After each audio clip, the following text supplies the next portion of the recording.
Eu quero iniciar essa nossa live aí agradecendo você que nos assiste, sem dúvida alguma, e separou um pouco do seu tempo aqui, pessoal, para estar conosco. Sinceramente, é uma alegria imensa para mim estar aqui com vocês essa noite. Confesso que dá um frio na barriga e isso me emociona muito, tá? Que é dessa forma que eu sei que estamos no caminho certo. Quando nós decidimos, de uma forma muito gratuita, compartilhar esse conhecimento e ajudar o nosso próximo e ajudar você, que está aqui com o viés de não somente aprender, né, mas conhecer um pouco desse ambiente de SRE.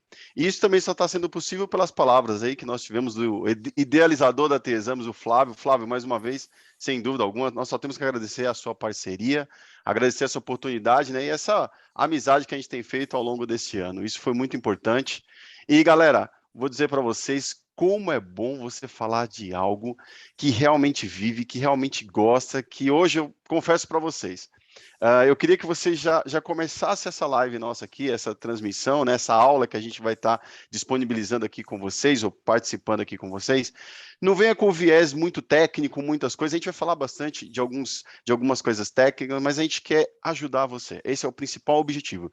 Se nós conseguirmos aqui, desse grupo de pessoas que nos assiste, mudar um pouquinho, fazer vocês terem, mudar, não digo mudar, mas vocês abrirem um pouco a mente de vocês para aquilo que vai ser apresentado e fizer vocês refletir, eu acho que nós alcançamos o objetivo. Porque o que a gente quer simplesmente é compartilhar conhecimento, de verdade, é simplesmente fazer com que vocês cresçam cada vez mais, assim como foi importante para nós. E eu acredito muito, aquilo que é bom, que favorece para mim e que eu consiga compartilhar com vocês de uma forma em longa escala, como está sendo aqui durante essa transmissão, isso é muito importante, tá? Bom, se você pensa em conhecer um pouco mais sobre o tema, aumentar seus conhecimentos e até mesmo buscar uma certificação, pessoal, de mercado, saiba que esse é o primeiro passo, tá? Então, estar aqui com a gente já é o primeiro passo. E eu vou dizer para vocês, assim, que isso foi algo muito importante na minha vida e eu quero que seja para vocês também. Eu que vos falo, sou o Kleber Santos, né, Antoniazzi, eu atuo como SRE IT Engineer especialista em uma grande instituição financeira, que é a First A, do Grupo Santander. Eu sou casado e pai do Thomas. E estou aqui, junto com o meu parceiro dessa jornada SRE aí, que é o Rafael. Se apresenta aí, Rafa. Bom, pessoal, boa noite. Espero aí que todos estejam bem. Antes de me apresentar, eu gostaria de ratificar aí os agradecimentos aí à T-Exames, na figura do Flávio aí. Muito obrigado por essa oportunidade mais uma vez e a todos aí que estão nos assistindo, né? Bom, sou Rafael Moreira, casado, pai da Olivia, que fez aí no final do mês passado 4 anos, assim como o Kleber também atuo como SRE aí numa grande instituição financeira aí, né? E espero que hoje possamos ter um bate-papo bem intenso, de muito conhecimento, com muita troca de experiência. Vamos aí? Vamos nessa, pessoal? Vamos lá. Antes de continuarmos, eu gostaria de informar a vocês que nós somos instrutores credenciados e certificados pela DevOps Institute, tá? Para o curso de SRE, e assim também a empresa TI Exames, ela é credenciada da DevOps. Então, esses assuntos que nós vamos abordar, ele é mais instrutivo, mas a gente tem um curso de SRE aqui totalmente, como a gente falou, de certificação para o mercado, que pode ajudar vocês, caso vocês tenham interesse em certificar em SRE, que a gente vai falar ao longo das nossas aulas e também do curso que nós teremos em breve, tá bom? Então, seguindo aqui, a gente já fez um pouco das nossas apresentações, né? Kleber Santos, tem o nosso LinkedIn, no final a gente vai passar para vocês também, aqueles que quiserem bater um papo com a gente também, vai ser muito importante. E agora eu quero falar um pouquinho para vocês sobre o SRE, só que antes de entrar, vamos falar um pouco sobre, deixa eu só voltar um pouquinho, aqui, sobre empresa. O que eu quero falar um pouco para vocês sobre empresa? Algumas pessoas que estão aqui, eu não sei quantos de vocês, como o Flávio falou, né? Muitas pessoas são da área de TI, aí outros falaram que são da área de negócio, mas não se preocupe. Aqui a gente vai abordar todo o conceito, a gente vai mostrar um pouco sobre um exemplo, né, de mais ou menos como são as grandes empresas e como as empresas costumam se dividir, né? Mas isso é só um exemplo para vocês entenderem o conceito, porque esse é o pontapé inicial que nós queremos trazer para vocês. Então, no nosso exemplo aqui, eu costumo dizer que separamos a empresa, né, em 5 pilares, vamos colocar assim. O nosso primeiro pilar é o conceito, tá? Kleber, o que seria esse conceito? Eu vou ser bem didático, pessoal, peço para que a gente tenha sempre no mesmo pitch, tenha um conhecimento legal daquilo que vai ser passado, tá? Então, quando a gente entra no conceito, é exatamente isso que vocês estão entendendo. É quando um stakeholder ou um diretor, alguém tem uma ideia de fazer um produto, olha, vamos lançar um produto no mercado, tá? Um fundo de investimento, vamos lançar um tipo de aplicativo, algo que vai ser lançado, ele tem aquela ideia, e aquele conceito é levado dentro de uma banca, onde as pessoas discutem aquele conceito, aquela ideia foi aprovada pela liderança, pelos departamentos, e então aquela ideia ela já começa a tomar uma forma, e ela é designada para a equipe de negócio. A equipe de negócio, ela já pega aquela ideia, passado pela liderança, com todo o investimento necessário para que aquela ideia possa seguir em frente até o seu objetivo final, né? Ele passa então para o segundo pilar. Nós estamos falando do pilar de negócio. Quando nós entramos no pilar de negócio, aqui você já consegue ver que você tem a galera de negócio que começa a documentar toda aquela aplicação, começa a fazer protótipos de telas e começa a dar forma àquele conceito. Quando eles começam a dar forma àquele conceito e já tem toda a documentação pronta, tudo revisado, tudo avaliado, eles entregam toda essa documentação para o time de desenvolvimento. Então, o time de desenvolvimento, eles já estão ali preparados para pegar tudo aquilo, colocar dentro das suas sprints, dentro dos seus modelos ágeis, né? E aí ele começa a fazer o trabalho de pegar aquela documentação e desenvolver a aplicação. Então, você sai do papel e começa a dar forma àquilo que foi idealizado no conceito. Nós chegamos no terceiro pilar. Seguindo em frente para o quarto pilar, uma vez que você passa pelo desenvolvimento, todo aquele aplicativo já está totalmente funcional, já foi testado, já foi avaliado, já foi homologado e agora já está pronto para o ambiente produtivo. É aí que esse aplicativo é entregue para o time de operações. Quando nós referenciamos ao time de operações, eu estou falando de um grupo de pessoas que estão ali suportando, implementando aquela aplicação, suportando aquela aplicação, fazendo com que ela esteja o maior tempo possível disponível no ambiente produtivo, para que o mercado e os nossos próprios clientes tenham acesso àquilo que foi do conceito, desenvolvido no papel, desenvolvido agora, criando forma e que chegou no ambiente produtivo. E então ele é entregue para o mercado, que aí sai nos seus aplicativos, que sai nos sistemas mundo afora, como diz aí, no mar aberto, onde todo o público e os clientes já começam a acessar. Bom, entendendo esse ciclo de vida, tá? E aí vocês, com certeza, alguns de vocês já estão se vendo nesse ciclo de vida, né? Olha, eu faço parte aqui, ó, da operação, eu cuido da infraestrutura, sou eu que sustento tudo isso. Olha, eu estou no parte de desenvolvimento, fui eu que codifiquei aquilo. Não, eu sou da área de negócio, sou eu que pego aquelas ideias e começo a colocar no papel e faço aquilo tomar forma. Então, se você está em um desses pilares, quero dizer que este treinamento, essa aula aqui vai ser para você. E agora eu quero dizer para você que nós viemos trazer mais bagagem aos seus pensamentos e fazer com que você tenha uma melhor visualização de todo esse conceito, porque o SRE ele vai entrar aqui. E isso eu quero conversar um pouco com vocês sobre o que é o SRE. Uma vez que nós entendemos o ciclo de vida de uma empresa, eu falo para vocês que o SRE ele é Site Reliability Engineer, ou Engenharia de Confiabilidade de Sites, tá? Mas vamos lá, Kleber, quem foi que criou essa cultura, né? Mas quem foi que criou isso e quais foram as motivações para o seu surgimento? É o que hoje iremos apresentar a vocês um pouquinho mais para frente. O que eu quero dizer agora é que por que o conceito SRE ele surgiu no mercado? Por que essa onda ela tomou força e está seguindo hoje aí? Será que essa onda está chegando no pico e vai cair? Isso a gente vai abordar também nas próximas aulas, mas agora eu quero dizer para vocês o porquê que surgiu essa onda de SRE. Essa onda ela surgiu porque um dado importante que a gente tem aqui, ó, pelo o Glass, o Facts and the Fallacies of Software Engineer, tá? Esse Addison Wesley, um profissional em 2002, ele publicou esse artigo, que foi muito interessante, onde ele traz um dado importante, que 40 a 90% total do custo de um software, ele ocorre após o seu lançamento. Em outras palavras, O que ele quis dizer é que quando você pega, lembra que eu falei do desenvolvedor, que ele faz ali os seus testes, faz toda a validação, homologa e implanta.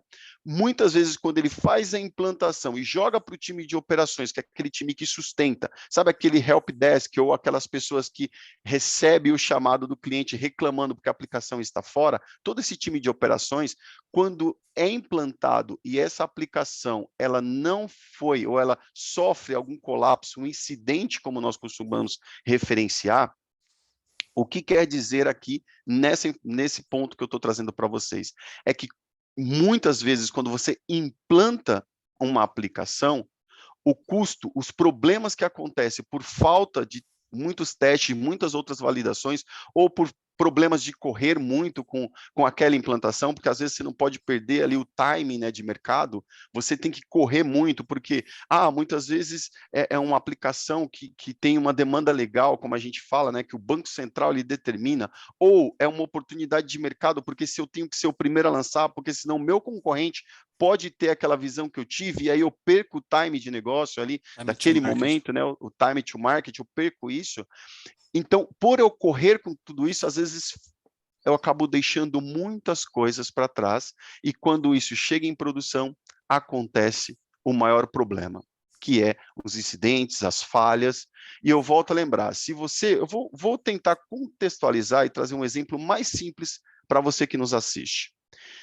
Imagine que você está na sua casa hoje, estamos aqui no horário da noite, né? Vamos pedir uma pizza e eu vou no meu aplicativo e começo ali a selecionar o aplicativo da minha pizzaria aqui do bairro e seleciono o sabor da pizza e faço o pedido. Na hora que eu vou fazer, cai a aplicação. Não tem problema, vou tentar novamente. Vou fazer novamente, cai novamente a aplicação. Poxa, mas os caras, eu pedi semana passada, estava legal, mas hoje eles mudaram até o layout. Deve ser por isso, eu vou pedir mais uma vez. Você pode tentar algumas vezes, só que eu acredito que na terceira, quarta, quinta vez você já não quer mais pedir, porque você está vendo que tem um bug. Então é mais fácil você ir para uma outra pizzaria ou para um outro aplicativo e fazer a solicitação da sua pizza. Resumindo, aquele aplicativo ou aquela empresa, aquela pizzaria que te fornece o aplicativo e que não conseguiu deixar no ar, acabou de perder a sua confiança. A confiabilidade com o cliente, que é o centro do CXRE, que é a confiabilidade do cliente com o seu produto, com as suas aplicações, foi perdida. E então, a gente começa a ter essa informação de 40% a 90% do custo total de um software, ele ocorre após o seu lançamento, tá? E para que tudo isso, tá, pessoal, seja sustentável para as grandes empresas, isso porque, assim, para manter esse ambiente estável a um longo prazo, ela exige alta complexidade na manutenção do software e requer que você tenha muitas equipes extremamente capacitadas e comprometidas com o processo. Quando eles começaram a perceber todo este problema, então veio a Google, que a gente vai falar um pouco mais para frente, e idealizou o SRE, tá? Dando seguimento sobre esse tema, a gente vai falar um pouco sobre o maior problema, tá, que aconteceu com tudo isso que eu estou descrevendo. A primeira coisa que a gente consegue entender, quando a gente vem aqui para o atrito do ciclo de vida do produto, tá? Por que atrito? Redução de atrito, que a gente traz aqui do ciclo de vida do produto.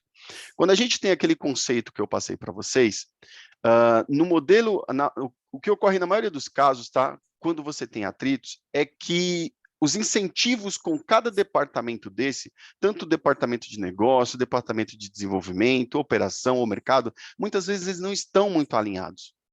Não estão incentivando os departamentos corretos. Enquanto, de um lado, nós temos desenvolvedores, vamos trazer um pouco aqui, ó, só para esse cenário, tá, pessoal, de desenvolvimento e operação. Quando você pega aqui, você incentiva de um lado os desenvolvedores, olha, eu quero que vocês comecem a desenvolver mais rápido, eu preciso lançar os meus produtos mais rápido, a concorrência do mercado está monstruosa, vamos começar a colocar muitas funcionalidades nos nossos aplicativos, vamos fazer o diferencial, vamos atender o cliente de uma forma, sabe, muito mais rápido, vamos começar a subir vários tipos de opções para o cliente. Quando você começa a fazer isso, incentivando os times de desenvolvimento, e você não incentiva os times de operadores, o que acontece? Acontece aqueles arremessos de pacotes. Os operadores, eles começam a ter um pouco de colapso e a coisa começa a ficar muito difícil. Por quê? Porque o time de operadores, o que eles estão preocupados? Eles estão preocupados somente em manter mais estabilidade, tá? E eles são totalmente avessos às mudanças. Eles não querem que as mudanças ocorram, porque quanto mais mudança acontecer, mais instabilidade eles vão ter no ambiente, porque eles estão acostumados em deixar um ambiente bem sustentável, bem disponível naquela forma. Uma vez que você altera, aquilo vai dar uma instabilidade, eles precisam entender que funcionalidades foram aquela e o risco se torna maior. Essa era a visão, tá, pessoal, que muitas vezes acontece quando uma empresa incentiva a equipe de DevOps. Aí a gente entra com outro ponto. Para você sempre precisará, tem que entender que quando você fizer esse incentivo, ou as empresas fizerem esse tipo de incentivo, vai precisar dos dois times para realizar qualquer tipo de entrega à produção. Seja para uma manutenção de funcionalidade ou um lançamento de uma nova feature, você precisa dos dois times. E como você resolve esse problema, tá? Então, aí é que tá. Para você reduzir esse atrito junto a esses ambientes de desenvolvimento e operação, foi criado aqui o DevOps, que nós fomos falando do desenvolvimento ágil, que coloca muito mais dinamismo entre as equipes, as operações de negócio e desenvolvimento, e a cultura do DevOps, que resolve essa questão de interação entre o time de desenvolvimento e o time de operações. Aí é onde que eles criam automações, tá? Uma esteira, que nós conhecemos como pipeline CI/CD, onde você coloca ali muitas automações que tem que passar por várias validações até chegar no ambiente produtivo, e quando ele chega no ambiente produtivo, ele já chega de uma maneira que não tem intervenção humana e que foram feitas validações automáticas por todo o seu ciclo. Aí você começa a reduzir, você tem um time de operação que você já começa a ter uma outra visão daqueles pacotes que não são mais arremessados, ele já começa a entrar numa linha de produção muito mais bacana, e aí eu quero entrar com vocês sobre a implementação desse DevOps. Como que isso foi feito dentro das empresas, tá? Essa implementação a gente chama de interface DevOps, tá? Se você ainda não ouviu falar sobre a interface DevOps, ela é a combinação mesmo, pessoal, do desenvolvimento e operações. É um conjunto de práticas e diretrizes e cultura também. Isso aí foi projetado principalmente para quebrar os silos de operações, arquitetura, rede, seguranças e TI. Kleber, o que é silo? Silo, pessoal, é quando você só se importa com o seu departamento, com você mesmo. Um exemplo disso vamos supor, eu faço uma implementação, sou um desenvolvedor, estou fazendo a minha implementação e coloco ali, faço os testes, valido e chega em produção. Deu problema, a culpa é do Kleber. Não, a culpa é minha não. Cadê o pessoal de QA aí? Cadê o pessoal de qualidade que tinha que testar? A culpa é deles. Eu fiz o meu papel, eu desenvolvi o que estava lá, que foi determinado por negócio, e isso é problema deles. A partir do momento que eu tomo essa decisão, eu me reservo, falando que eu fiz o que estava no papel, e me fecho, a gente está entendendo que isso é um silo, que você fecha o seu time dentro, as empresas, né, os grupos, eles começam, as equipes, elas se fecham desta forma. E aí é onde que entra a questão do DevOps. Quando você implementa, né, uma interface DevOps, o primeiro pilar disso, ou a primeira área que ele já vem atuando, é a redução desses silos. As grandes empresas, elas costumam ter essa estrutura organizacional muito complexa, porque são muitos departamentos. E às vezes eu tenho que sair na sua frente, sabe? Eu tenho que me sobressair a você. Eu sei que você é uma pessoa muito esperta, que você tem buscado estudo. Eu tenho que estudar mais, porque eu tenho que ser o seu concorrente. Às vezes tem essa maneira de pensar e os grupos começam. Nós temos que sair na frente do grupo B, porque o nosso interesse é a gente mostrar os nossos valores, os nossos resultados. Nesse momento eu começo a criar silos, e em empresas grandes isso é normal acontecer. E a cultura e a interface DevOps, a cultura de DevOps, ela vem para quebrar isso, tá? Onde cada equipe que ela puxa o produto na direção diferente e não se comunica com o resto da empresa, e elas não conseguem ver o resultado como um todo, o trabalho do DevOps agora, quando ele fala em reduzir, é que não haja nas equipes, tá? E que elas não estejam alinhadas com o resto da empresa.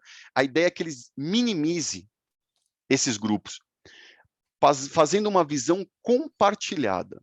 A partir do momento que eu compartilho uma visão, a qual eu faço um desenvolvimento de acordo com o negócio, eu converso com eles, começo a entender aquilo que nós fazemos parte de uma esteira, somos um time e que nós temos que entregar um produto de qualidade no final, quando eu começo a falar, pessoal, eu estou entregando esse pedaço, galera da operação, vem aqui, vamos entender, eu vou passar um handover, né, um conhecimento desse pedaço que eu estou construindo para que vocês tenham uma noção, para que não sejam pego de surpresa, que tudo isso é alinhado, você começa dentro da cultura DevOps a reduzir esses silos.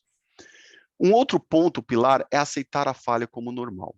Embora o conceito de DevOps seja como lidar com os problemas antes que ele ocorra, né, que a gente tem que sempre antever, não ser reativo ao incidente, mas ser proativo, o fracasso é algo que a gente entende que é inevitável de se ocorrer. Tá? E para isso, o DevOps ele adota o fracasso como algo que está prestes a acontecer e que pode ajudar a equipe a aprender e a crescer. Esse conceito ele é muito legal. Quando a empresa começa a implementar o DevOps, e o DevOps passa para vocês, que vocês têm que entender que é normal falhar, a primeira coisa que me vem à mente é assim, você falhou, não tem problema. Eu só preciso entender onde foi o ponto de falha e como a gente pode corrigir. Você lembra esse erro, onde foi que você codificou? Uma coisa bacana que a DevOps ensina é que eu preciso conversar com você para a gente entender o problema de uma forma educacional, uma forma em que nós podemos aprender com o erro. Nós entendemos que a cultura pregada nas empresas que vem com conceitos antigos é mais ou menos assim. Quem foi que subiu essa versão? Quem errou? Eu quero o nome. Eu quero o nome dessa pessoa. Porque ele já vem com um autoritarismo, uma forma de punir. E muitas empresas, muitos profissionais, eles recuam. Eles não falam, eu não sei, eu não vi. Onde está o erro? Não sei, a gente tem que analisar. Eu tenho que analisar o código, eu tenho que ver. Muitas vezes o desenvolvedor ou o cara de infraestrutura que subiu um fix no servidor, ou que subiu alguma mudança no servidor, ou que fez alguma coisa, ele fala, eu tenho que analisar. Ele recua, porque ele sabe que aquela empresa irá puni-lo, se caso descobrir que foi um erro dele. E aí tem manobras, muitos profissionais fazem manobras de esconder o erro, de deixar o erro de uma forma que ninguém saiba que foi ele, e isso acaba prejudicando, porque o tempo de descoberta acaba sendo maior. Essa disponibilidade da aplicação, que a operação sustenta, lembra que eu falei? Que tem que deixar o maior tempo disponível à aplicação, isso acaba minando. E uma coisa que poderia ser resolvido em minutos, ele acaba sendo resolvido em horas, em dias, porque as pessoas estão com medo de punir. E a DevOps, a interface DevOps, ela vem para isso, para aceitar a falha como normal. E depois você vai entender como o SRE também trabalha com isso, tá? Implementar mudanças graduais, é aquilo que eu te falei, quando você começa a implementar pedaços, você une a agilidade, né, a gente vem com agilidade como Scrum aí, com as sprints, em que você tem pedaços, e o pessoal da esteira começa a fazer implementação, e a galera da operação começa a entender esses pedaços, vai unindo os quebra-cabeças, você vai tendo ali mudanças graduais. Um outro ponto é usar ferramentas e automações. A automação é um dos principais focos para o DevOps. Ele incentiva a adição de tanta automação e ferramentas quanto possível, tá? Desde que isso forneça, lógico, valor para o desenvolvedor e para a operação, removendo aquelas tarefas manuais, né? Que a gente vai descobrir um termo bem bacana daqui a pouquinho, o que seriam essas tarefas manuais. E por último, eu quero falar sobre medir tudo. Um fluxo de trabalho automatizado que se move rapidamente é necessário que tenha um monitoramento constante. Porque quando a gente fala que o Scrum ele é rápido e nós falamos que a esteira ela implanta mais rapidamente, eu também digo a você que é preciso ter um monitoramento, porque senão vai ficar muito difícil, né? Você pegar todo esse volume de coisas que estão subindo rapidamente e não ter um monitoramento para você saber que as coisas estão se movendo, né, da direção correta. Bom, essa foi a introdução da interface DevOps, essa foi falar um pouquinho da interface DevOps. Agora eu chamo meu parceiro aqui, o Rafa. Rafa, é com você para falar aí com essa galera sobre, né, a parte de abordagem SRE para as operações. Deixa eu tentar ver se eu consigo subir essa telinha. Não sei se está aparecendo para vocês aí, né? Ah, sim, tranquilo. Ah, tá. Tá aparecendo. Legal. Então, assim, fala para a galera a abordagem SRE para as operações. Rafa, por favor. Bom, pessoal, agora aí que o Kleber deu toda essa explanação e a gente já tem esse viés, né, do DevOps, qual que é aí a abordagem do SRE de fato nas operações, né? Bom, o SRE ele deve sempre aí usar os dados, né, principalmente para guiá-lo em toda e qualquer tomada aí de decisão, tá? Mas como assim, Rafael? Bom, na verdade, na época que a Google ela criou o SRE, lá em meados de 2003, eles fizeram naquela época, né, uma projeção que com o iminente crescimento que eles estavam tendo do Google.com e do Gmail, né, que eram os sistemas que eles tinham lá na época, eles teriam que nos próximos 10 anos contratar aproximadamente 1 milhão de pessoas só para poderem operar aí as máquinas e os servidores, né? Um negócio muito impossível, né? Aí, entendendo aí a impossibilidade de viabilizar esse cenário aí de contratações de milhares de pessoas, né?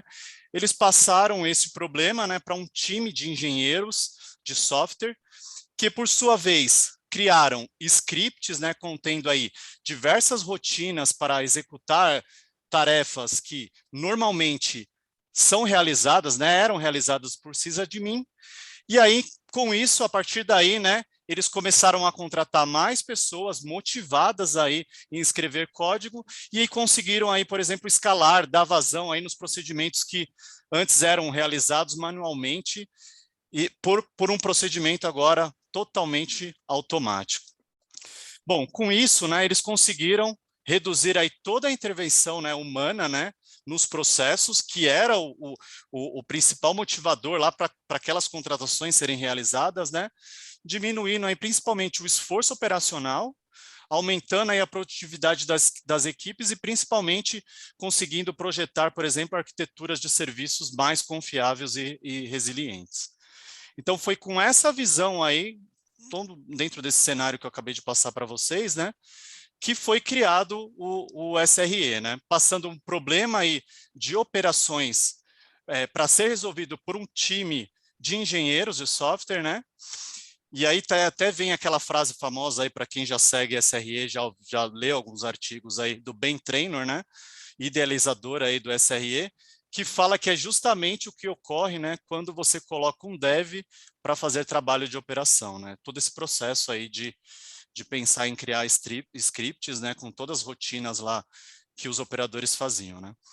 Normalmente, pessoal, falamos, né, que o melhor SRE é aquele que tem uma preguiça construtiva. Mas o que é isso, né? Porque ele não se conforma em ter que ficar realizando tarefas manuais repetitivamente, porque ele tem preguiça de fazer isso. Então, ele simplesmente vai lá, cria um processo automático, né, para realizar essa tarefa, e aí ele consegue se dedicar, por exemplo, para outras coisas mais produtivas dentro, por exemplo, das suas equipes.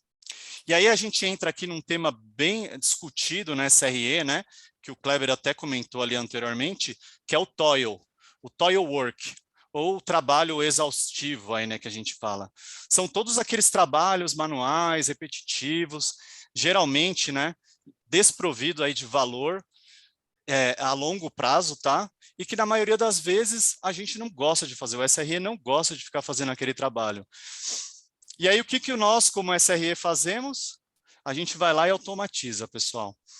Quanto menos trabalho exaustivo a gente tiver, mais empolgada aí as pessoas elas estarão em trabalhar no seu sistema, porque elas terão mais assim tempo, como eu falei, né, em, por exemplo, melhorar os processos que mais oneram a aplicação, implementar inovações e até mesmo usar esse tempo aí, né, no próprio desenvolvimento aí pessoal, né.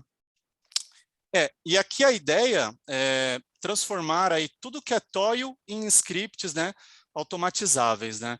Seja ele assistido, onde eu tenho uma interação manual de um operador, que, por exemplo, ele vai lá e tem que clicar num botão para poder executar aquele processo, né?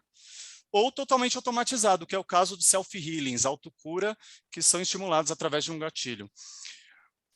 É justamente um evento aí específico produzido por uma ferramenta de monitoração que gera aí essa situation, né, como a gente fala diariamente, e aí ele estimula esse nosso self-healing, esse nosso script que vai lá e vai fazer todo aquele comando, né, toda aquela operação. Bom, e como que a equipe de SRE, e o que a equipe de SRE faz, né? Pode mudar aí, Kleber. Bom, a engenharia de confiabilidade de sites, né, ela é uma filosofia, pessoal, ou melhor, uma forma aí de trabalhar, como a gente costuma falar, né, que aplica em sua essência um conjunto de abordagens aí de engenharia, que vamos ver aí mais para frente dessa abordagem quando a gente for referenciar os itens de cada fase desse processo do SRE, justamente para garantir uma melhor qualidade tanto na execução quanto na performance de nossas aplicações. Inclusive, isso que eu acabei de falar de redução de toil também é uma prática dentro da nossa abordagem de SRE. A essência de um SRE é ser engenharia de software, né? Ser um engenheiro de software. Portanto, a questão de desenvolver soluções aí para criar e executar sistemas de longa escala de uma maneira escalável, confiável e eficiente, elas são atribuições fundamentais, né, para que o SRE, para o trabalho, para o dia a dia do SRE. E por isso que temos que estar totalmente alinhado com a arquitetura para a gente estar aderente, né, aos padrões e à metodologia que a empresa ela prega. Vocês que forem aí trabalhar como SRE, na maioria das vezes, ouvirão esses questionamentos. O meu sistema é escalável? Ele é confiável? É eficiente? E um exemplo aí da importância de você preparar o seu sistema com viés, com esse viés, né, justamente quando temos aí, como foi aí agora o Dia das Mães, né? Com um número aí de vendas ultrapassando os últimos anos, e a gente ter aquela garantia que o nosso cliente ele vai lá, vai conseguir realizar a sua compra e ter aí uma boa experiência com o nosso sistema. Nós fazemos o melhor, esperamos o melhor, mas a gente tem que se preparar para o pior também, tá? Que veremos mais à frente quando a gente entrar aí num tema de antifragilidade, que é basicamente entender que a falha, né, ela é inevitável, ela irá ocorrer, como o Kleber comentou, e através de simulações de incêndio, conseguimos criar mais resiliência a essas situações adversas. Perceberam que a maioria dos conceitos aí e as ações empregadas pela SRE, elas estão totalmente aí alinhado com o que a gente acabou de ouvir aí do Kleber sobre DevOps? Isso não é por acaso, tá, pessoal? A SRE, Engenharia de Confiabilidade de Site, ela tem embarcado aí na sua cultura os princípios do DevOps. Em outras palavras, costumamos falar aí que a SRE implementa o DevOps. E aí, falando de SRE implementa DevOps, né? Eu falo para vocês que a SRE, pessoal, ela pega as áreas principais do DevOps e coloca especificamente quais são as ações que nós, como SRE, devemos criar e as filosofias que usamos do próprio DevOps para sustentar a prática e o cargo do SRE.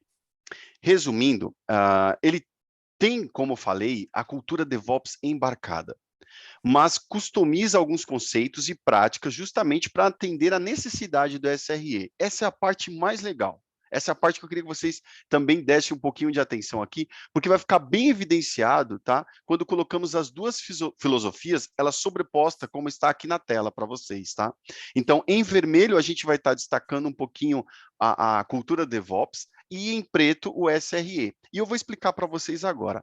Quando eu falei um pouquinho lá atrás sobre reduzir silos organizacionais, eu estava falando que a questão do DevOps, ele já tem esse princípio de redução. O SRE ele já entra com outro viés. Eu entendo, eu já chego com vocês que nós temos que compartilhar a responsabilidade. Ó, você que está me assistindo aí, entende uma coisa. Eu sei que eu sou o desenvolvedor, tá? Você muitas vezes é o operador, ou vice-versa, mas no nosso exemplo aqui, eu sou o desenvolvedor, você é o operador.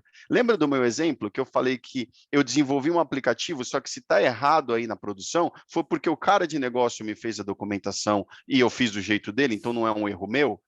Isso aqui é o silo. O DevOps, ele fala, cara, não existe isso, a gente tem que ajudar um ao outro. O SRE já muda totalmente. Por que a gente fala que é Site Reliability Engineering? É que a gente está falando que é engenharia de confiabilidade. O operador, se você no nosso exemplo é o operador e eu sou o desenvolvedor, a nosso foco, ele muda totalmente, porque o nosso foco agora é o cliente. Eu começo a apresentar para vocês que o cliente é o centro do negócio. O que você entende naquele exemplo da pizzaria Você, como cliente solicitando a pizza, a minha preocupação maior é que você não tenha nenhum tipo de problema. Porque quando você pede uma pizza pelo aplicativo e ele chega na sua residência num tempo hábil, de uma maneira bem bacana e ela atende o seu desejo, eu acabei de ganhar você a sua confiabilidade. E você, toda vez que você necessitar de uma pizza ou alguma coisa, você vai sempre lembrar do meu aplicativo, da minha pizzaria, a gente vai sempre manter uma boa relação. Você percebe que nesse exemplo, quando eu faço o desenvolvimento e eu estou preocupado com o cliente, você, operador, está preocupado com o cliente, o cara de negócio está preocupado com o cliente, nós três vamos se unir porque o nosso objetivo não é de quem é a culpa. O nosso objetivo, a gente precisa agradar o nosso cliente. Porque, afinal de contas, é através do cliente que vem todas o pagamento, a infraestrutura, tudo que move a nossa empresa, a empresa que nós trabalhamos. Então, nossa preocupação a partir de agora como SRE, esquece o silo. Vamos compartilhar a responsabilidade. Vamos dividir essa responsabilidade. O que, que você precisa de ajuda, operação? Aconteceu um erro? Eu acho que eu falei mesmo. Vamos dividir? Olha, eu fiz esse erro. Você tem como me ajudar a consertar? Cara, o negócio, poxa, você acabou colocando, mas, cara, eu já estou começando a desenvolver. Como que a gente pode resolver esse problema? É diferente quando você tem essa proatividade de quebrar o silo. É isso que a gente quer pregar a partir de agora. É isso que a gente traz esse movimento para as empresas, para o mercado. E de verdade, as empresas estão enxergando hoje a modernidade, a tecnologia, os profissionais de tecnologia. A gente não é que está sendo mais exigentes, mas a gente começa a ter critérios. Eu quero ter qualidade de vida, eu não quero ser exposto à humilhação, eu não quero ser apontado como dedo de que foi o erro foi meu, mas eu quero sim estar num ambiente colaborativo, um ambiente de muita pacificação, um ambiente onde eu possa contar com você para trabalhar junto comigo, onde a gente possa entender que não tem culpado, a gente tem que aprender com os erros, porque uma vez que eu entenda que você entrou aqui para trabalhar e você fez algo de errado, eu vou pensar que foi por querer, eu vou pensar que você tem muita coisa no ambiente, talvez a pressão, talvez a falta de tempo, por causa que eu te dei outras atividades. Então, enfim, tem muita coisa. Problemas pessoais que estão atrapalhando, que a gente pode tentar resolver, aquele tipo de código e colocar que não aconteça mais. Como eu falei, a gente tem que entender a falha como normal e como algo educativo. Esse é o primeiro ponto do redução de silos, e eu já estou falando da falha como normal. E o SRE ele faz um pouco mais. Quando você entende que a falha é normal, e eu já prevendo que eu vou ter falha nos meus aplicativos e faço um orçamento de erro. Eu vou falar mais detalhado sobre isso, mas entenda. Orçamento de erro, é isso mesmo. Toda aplicação, eu já vou determinar que eu tenho um orçamento de erro. Já é previsto eu ter uma falha. Não que eu queira falhar, mas eu já tenho que estar prevendo uma falha. E ali tem que estar dentro um orçamento de erro, para que a gente possa ter ali essa falha e já poder se preocupar e sempre arrumar para usar o mínimo desse orçamento. E um outro ponto é o pós-mortem, que a gente coloca ali um pós-mortem neutro, tá? É um pós-mortem onde eu fazer uma investigação e quando eu entender que aquele erro foi um problema de código, eu não vou apontar o dedo, mas eu vou dar uma solução no pós-mortem, a qual não evidencie quem é a pessoa que teve o problema, mas eu evidencio que nós temos melhorias e práticas para que aquele mesmo erro não aconteça duas vezes. Se tem algo que o SRE tem que ter em mente, é que aquele erro ele tem que fazer de tudo para que ele não aconteça duas vezes. Aí a gente aceita a falha como normal e trabalha com um pós-mortem neutro, sem culpados, tá? Um terceiro ponto que a gente falou dos pilares do DevOps, quando ele fala de implementar mudanças graduais, né, a gente está falando no reduzir o custo de falha. É aí que quando eu falei para vocês da esteira, né, que tanto o DevOps quanto o SRE, eles desejam avançar rapidamente com as suas implantações, sempre enfatizando a redução de custo, de falha, enquanto fizer mudanças graduais. Quando você faz essas mudanças, o SRE ele acompanha isso com vocês e ele coloca nas esteiras algumas práticas SREs ali no meio, você começa a ter redução de falha e, consequentemente, reduzindo falha, reduz o custo também. O quarto pilar, que é o uso de ferramentas e automatização. É aquilo que a gente fala de automatizar casos comuns, tá? Como mencionamos antes, um dos principais focos para o DevOps é a automação. Ambos incentivam a adição, tanto o DevOps quanto o SRE, de tanta automação e ferramenta quanto possível, desde que isso tenha valor para o desenvolvedor e operações, tá? Reduzindo aquele toil, o trabalho manual. O SRE ele entra com esse viés. Aquilo Ô, que você Kleber, faz, pode falar, Rafa. O Lima, ele tinha perguntado aí para dar um exemplo, vamos aproveitar que está falando de toil, que ele, Legal. acho que ele ficou muito na teoria. Vamos dar um exemplo aí de toil work, trabalho repetitivo, acho para ficar mais claro aí para o pessoal. Vamos pensar mais ou menos o seguinte, tá?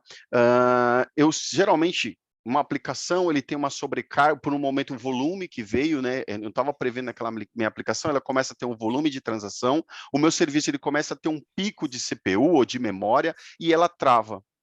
E aí eu tenho que dar um stop start naquele serviço para que as transações comecem a fluir, ele zere e começa a fluir. Então, normalmente, isso, quando tem esse tipo de trabalho, e toda vez a liga para o operador, o cara ali da infraestrutura, ele vai lá e pá, executa um comando para derrubar aquilo quando tem esse tipo de coisa, tá? Ah, Kleber, mas isso aí não é mais fácil reduzir, eu fazer ali, colocar algumas barreiras para que não chegue nesse limite, nesse pico, coloca um threshold para ele que não suba o pico e tal? Sim, normalmente isso. Mas eu quero dizer que todo aquele tipo de trabalho que você faz constantemente, como esse stop start, ou vamos ser um pouco mais além, quando você tem ali dentro do servidor uma pasta temporária e ela começa a lotar porque ela vai guardando alguns arquivos temporários e não tem um expurgo, por exemplo, ou aquele expurgo, aquele serviço de expurgo, ele para por algum motivo, porque ele parou e começa a lotar aquele diretório, ele começa a subir muito o espaço, aí quando vê que deu, o que aconteceu? Falha lá de espaço em disco, não temos mais espaço em disco, travou o servidor. Você vai analisar o servidor e você percebe que tem um diretório temporário que está com zilhões de arquivos ali dentro. O operador tem que ir lá selecionar todos os arquivos e deletar os arquivos um a um, ou numa leva, né, daquilo que ele consegue ter em tela, ou ele dá um comando que sai limpando a pasta temporária. Toda vez que sobrecarrega essa pasta temporária, ele tem que limpar. Isso é trabalho repetitivo. E ele está perdendo muito tempo com isso. O que a gente faz, então? Nós automatizamos. Nós colocamos ali uma monitoração. Quando ele começa a subir espaço em disco, ele vai, verifica o diretório e faz essa limpeza. Vocês percebem que a gente acabou de automatizar e aquele operador que gastava-se ali minutos, horas fazendo limpeza, ou ficava aguardando aquele processo de limpeza acabar para ele poder ter uma vida para pensar em outra coisa, você acabou de automatizar. Você tem uma monitoração que verifica o diretório e você vai lá e executa comandos automaticamente para poder fazer essas limpezas. Então aqui a gente já tem o quê? Redução de toil e usar ferramentas e automatização para fazer o maior volume de coisas possíveis. Isso estou colocando alguns exemplos, mas você que trabalha com tecnologia, infraestrutura, você já tem ideia aí de muito trabalho, às vezes, que são repetitivos, que são executados, que talvez você fala, poxa, a gente poderia fazer uma automação para isso. Por Isso é muito exemplo, legal. gerar relatório, né? A pessoa, você fica toda Sim, hora tendo que gerar relatório, todo dia gerar relatório. Não, vamos lá, vamos criar um script, faz um schedule lá, joga numa ferramenta de controle, né, de job, e ele vai lá e vai ficar todo dia gerando aquele relatório para você. E aí você já está evitando aquele processo diário lá, você deixa de consumir aquelas horas para poder fazer esse procedimento manual repetitivo. E aí você consegue fazer outra coisa que justamente é o princípio aí de eliminar, né, reduzir o TOEA. Ah, Rafa, então, mas reduzir o toil, poxa, eu acho que eu entendi o que você estava falando, mas isso vai servir mais para operação ou vai servir mais, o Kleber, para o pessoal de infraestrutura, porque eles têm mais? Não. Eu vou citar um exemplo bem claro que nós tivemos recente, né, Rafa? Aí no começo do ano, a gente estava com a nossa equipe e aí a gente começou algumas atividades. A gente tem ali o nosso Kanban, né, a nossa agilidade ali, né, o nosso sprint e tudo mais, a gente colocou o nosso Kanbanzinho, tem as atividades, nós determinamos para o nosso time ali algumas atividades que tinham que ser feitas, e normalmente, pessoal, eu tinha que acompanhar essas atividades do time, então eu sempre abria o relatório, abria ali o Kanban, olhava tudo que tinha, analisava cada um dos pontos, aí eu sentava, fulano, você fez isso e tal, fulano, você fez aquilo, então eu acompanhava essas atividades. Todo dia eu fazia esse trabalho. Aí eu já tive uma ideia de fazer o seguinte, descobri que no próprio Office 365 você tem algumas automações que é possível de você fazer. E aí eu simplesmente criei uma automação no Office 365 que ele consegue pegar todas as atividades do meu Kanban, ele faz ali o filtro, seleciona aquilo que está em atraso, aquilo que está em andamento, montei um relatório e chega no meu e-mail todos os dias às 11 horas da manhã, que era mais ou menos o horário da daily que nós fazíamos. Então, todo dia às 11 horas ou às 9 horas da manhã, chegava para mim um relatório de todas as atividades que estavam atrasadas no meu e-mail. Eu não precisava mais abrir. Eu só chegava e falava, fulano, atividade 1, ciclano, atividade 2, beltrano, atividade 3. E ficou muito legal. Eu reduzi muito o meu tempo de ficar olhando, ou clicar em exportar, pegar no Excel, montar a tabelinha.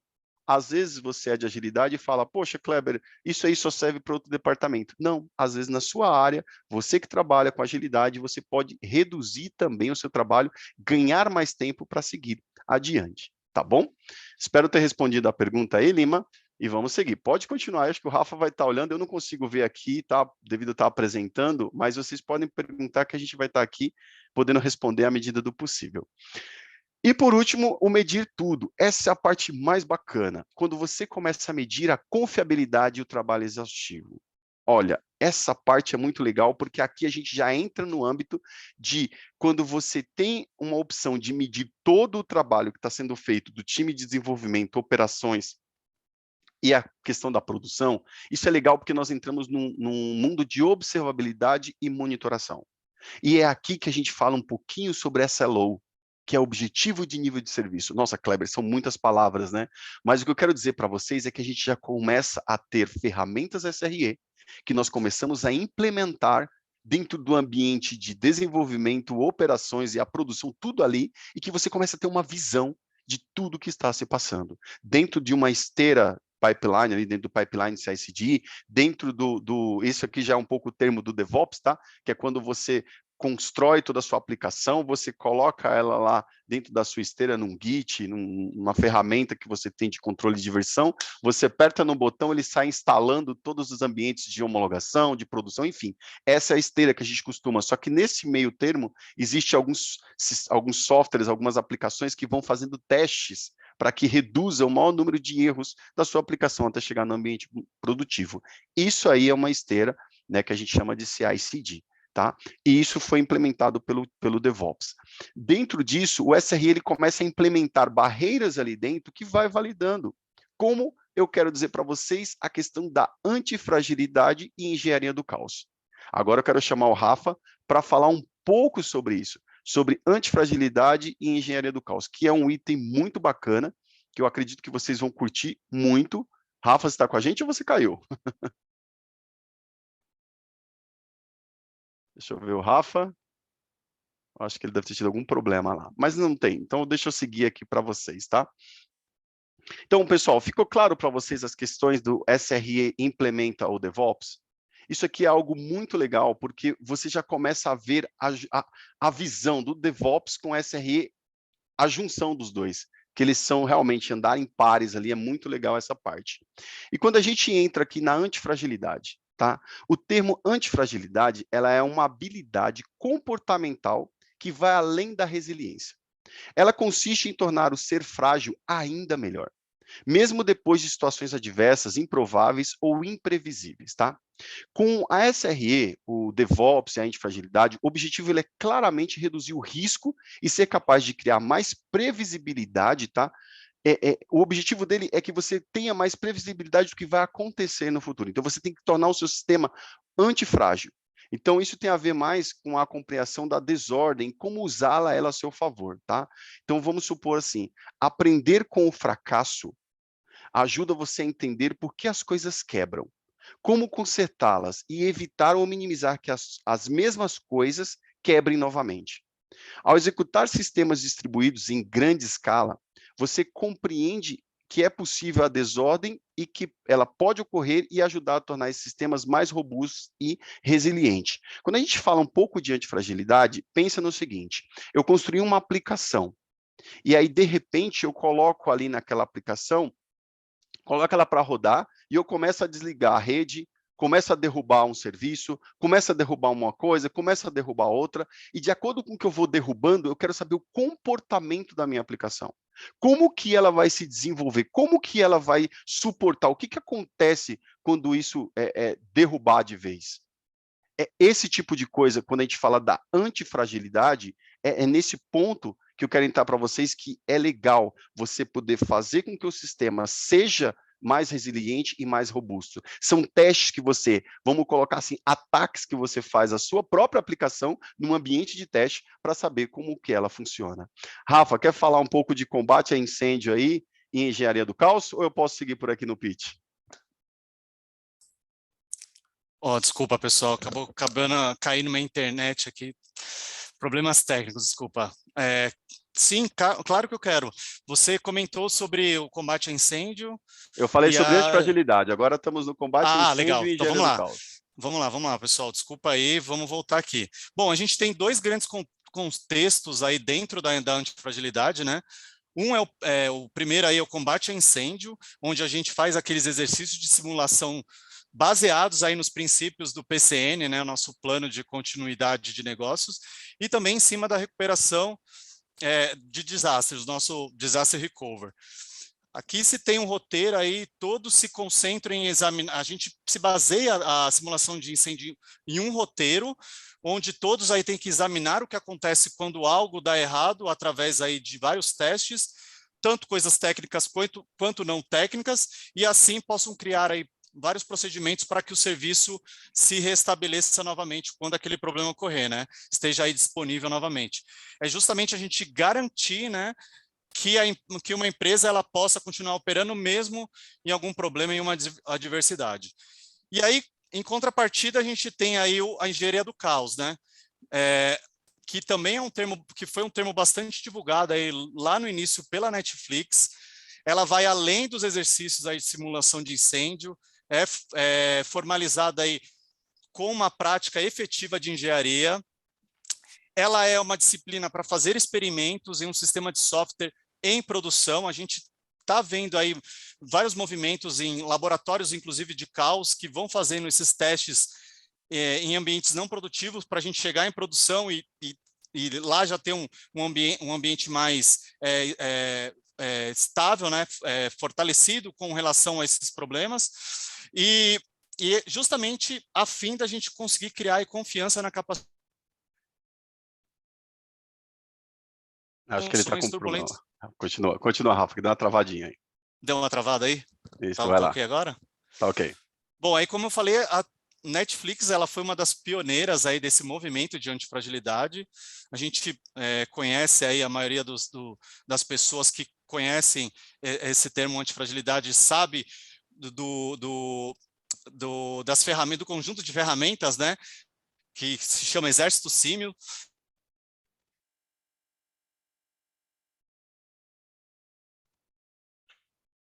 Bom, ele está falando um pouco do conjunto de ferramentas que é do Exército Símil aí, ele está falando um pouco do Latency Gorilla, que simula atrasos de rede, o Chaos Gorilla, né, Rafa? Também nós temos Isso aí. isso. O Chaos Monkey, que é o mais conhecido aí, né, que ele derruba várias instâncias. Tem o Latency Gorilla, que simula aí atraso, né, nos pacotes de rede. Tem o Chaos Gorilla, que simula aí derrubos data center, isso aí principalmente na Amazon, né, porque a Netflix usa a AWS, né, como a sua cloud pública. E aí, falando da diferença entre simulação de incêndio e engenharia de caos, a simulação, a gente realiza teste num ambiente mais controlado, então a gente tem todo um roteiro, então a gente sabe o que vai acontecer. Por exemplo, eu vou derrubar todo o norte e vou subir o sul. Data center, vou derrubar todos os servidores do data center norte e vou subir todos os servidores do data center sul. O que vai acontecer nesse interim, nesse meio tempo? Então está todo mundo ali preparado para poder restabelecer rapidamente o serviço. Já em engenharia do caos, não. São acontecimentos aí, né, aleatórios e inesperados. Então, assim, eu posso, de repente, soltar um Chaos Monkey num servidor lá do meu data center sul ou do norte. Então, eu não tenho um roteiro a se seguir. Então, por isso que é muito importante a gente criar esses testes de engenharia de caos, porque eles simulam, né, as diversidades que a gente pode ter no ambiente produtivo, né? Basicamente é isso aí. Essa parte, ela é muito bacana, Muito porque a legal. gente começa a trazer, assim, para vocês, tá? Eu deixei até o Rafa falar bastante coisa aí, né, Rafa? Pena que caiu, mas enfim, porque ele gosta muito da antifragilidade, cara, Puta, é cara. muito legal. Felizmente, desculpa aí. É muito legal quando você começa a ver. Mas, Kleber, essas coisas parecem meio utópicas, porque você está falando de caos gorila. O que que significa isso, né? É simulação de derrubar um data center, mas, meu, como que eu faço isso? Pô, um caos monkey de desativar a instância de produção. Poxa, tal coisa, como que faz isso? O que eu quero dizer para vocês é que tudo isso tem vamos supor, no kit de utilidades do SRE, tudo isso faz parte. A ideia é que você entenda esses conceitos, porque você tem que construir uma aplicação à prova de balas, pensando na confiabilidade. Por isso que eu volto a dizer no termo SRE, Site Reliability Engineering, que a gente está falando de reliability, confiabilidade. O cliente, quando ele for pedir a pizza dele, de novo, vou ser um pouco repetitiva, mas é para que entre bastante neste conceito para vocês entenderem a essência do SRE. Eu preciso amarrar o cliente à minha aplicação, Kleber. ao negócio. Pode falar, Rafa. Não, só complementando aí, o legal é que hoje a gente tem bastante ferramenta já, Cloud Native, né, com aquela interface toda, um portal bem intuitivo. A gente consegue fazer planos de caos, então eu consigo colocar, criar todo o meu plano nessas plataformas, depois eu consigo disponibilizar isso, por exemplo, como um serviço, e aí eu faço uma chamada lá na minha esteira pipeline, no meio por exemplo, antes de subir para a produção, ele chama, já faz os testes ali aleatoriamente, como eu disse, eu já consigo ali testar para ver se eu tenho uma confiabilidade legal para poder promover para a produção. Então, está bem evoluída. Hoje a gente tem aí ferramentas como Gremlin, tem Litmus, a gente tem o Chaos Mesh, então a gente tem bastante ferramenta aí para a gente produzir esse caos aí no nosso ambiente. Vocês percebem que é possível? Leva estudos, leva dedicação, e a gente fala um pouco de carreira, tá? Eu vou contar um pouco a minha história do Rafa na próxima quarta-feira, e vocês vão ver que é possível, sim. Porque até mais ou menos aí uns 3, 4 anos atrás, eu e o Rafa, a gente não tinha muita noção sobre isso. E a gente, com muita dedicação, nós chegamos lá. E o que eu quero dizer para vocês é que é possível para vocês. O ideal que vocês têm em mente, que a SRE se preocupa com a confiabilidade, tá?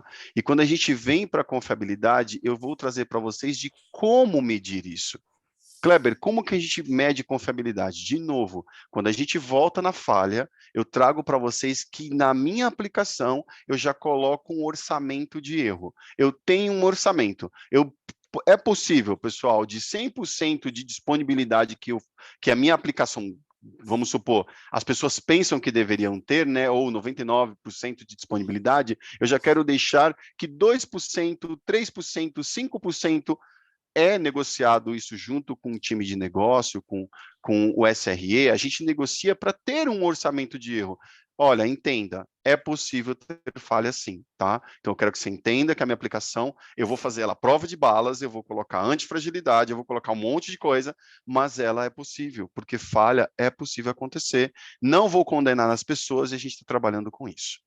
E é aí que eu entro com o error budget, orçamento de erro. É um dos termos mais claros quando nós estudamos o livro de SRE, porque basicamente ele mostra quantos erros eu posso ter no meu orçamento. É simples assim, tá? E como funciona o error budget? Como isso eu posso medir essa confiabilidade do meu sistema, Clebão?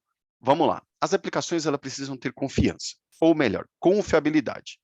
E para você medir isso, eu vou apresentar para vocês duas abordagens. A primeira abordagem, como diz ali, um pouco mais ingênua, tá? Eu vou até dar um zoom para vocês terem uma noção um pouco dessa abordagem.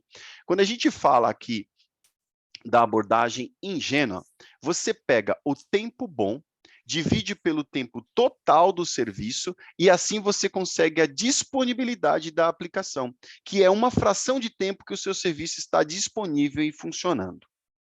Isso é algo relativamente fácil de se medir. É uma métrica binária contínua. Seria a medição do tempo de atividade de um servidor. Então, quanto tempo o meu servidor está no ar, aí vai ser o meu foco. É aqui que eu vou focar, no servidor. Por isso que eu falo que é uma forma um pouco mais ingênua, tá?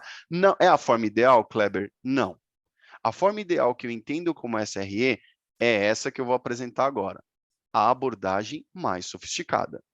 Quando eu trago para esse âmbito de abordagem mais sofisticada, eu estou falando da quantidade de interações boas dividido pelo total de interações com o usuário, assim eu vou ter a fração de usuários reais, de interação reais com os usuários, a quais o serviço está disponível e funcionando.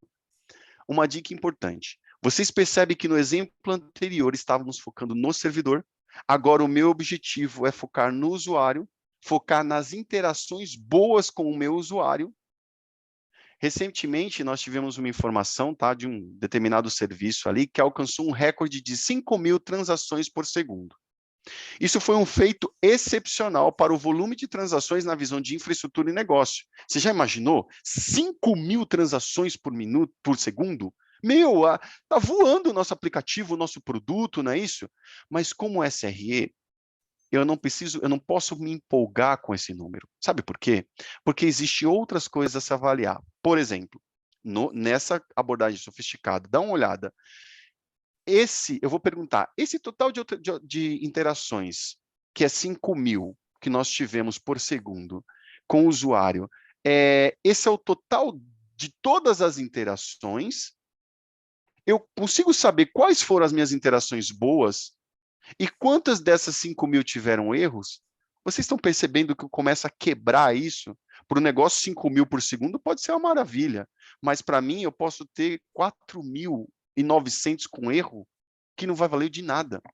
E às vezes você medir a disponibilidade do servidor, ela também não vai te dar o fator real. Mas quando você muda para a taxa de erro, você foca para o erro, que você começa a ver isso, uma medição pelo erro ao longo do dia, de uma semana, do mês, isso faz toda a diferença.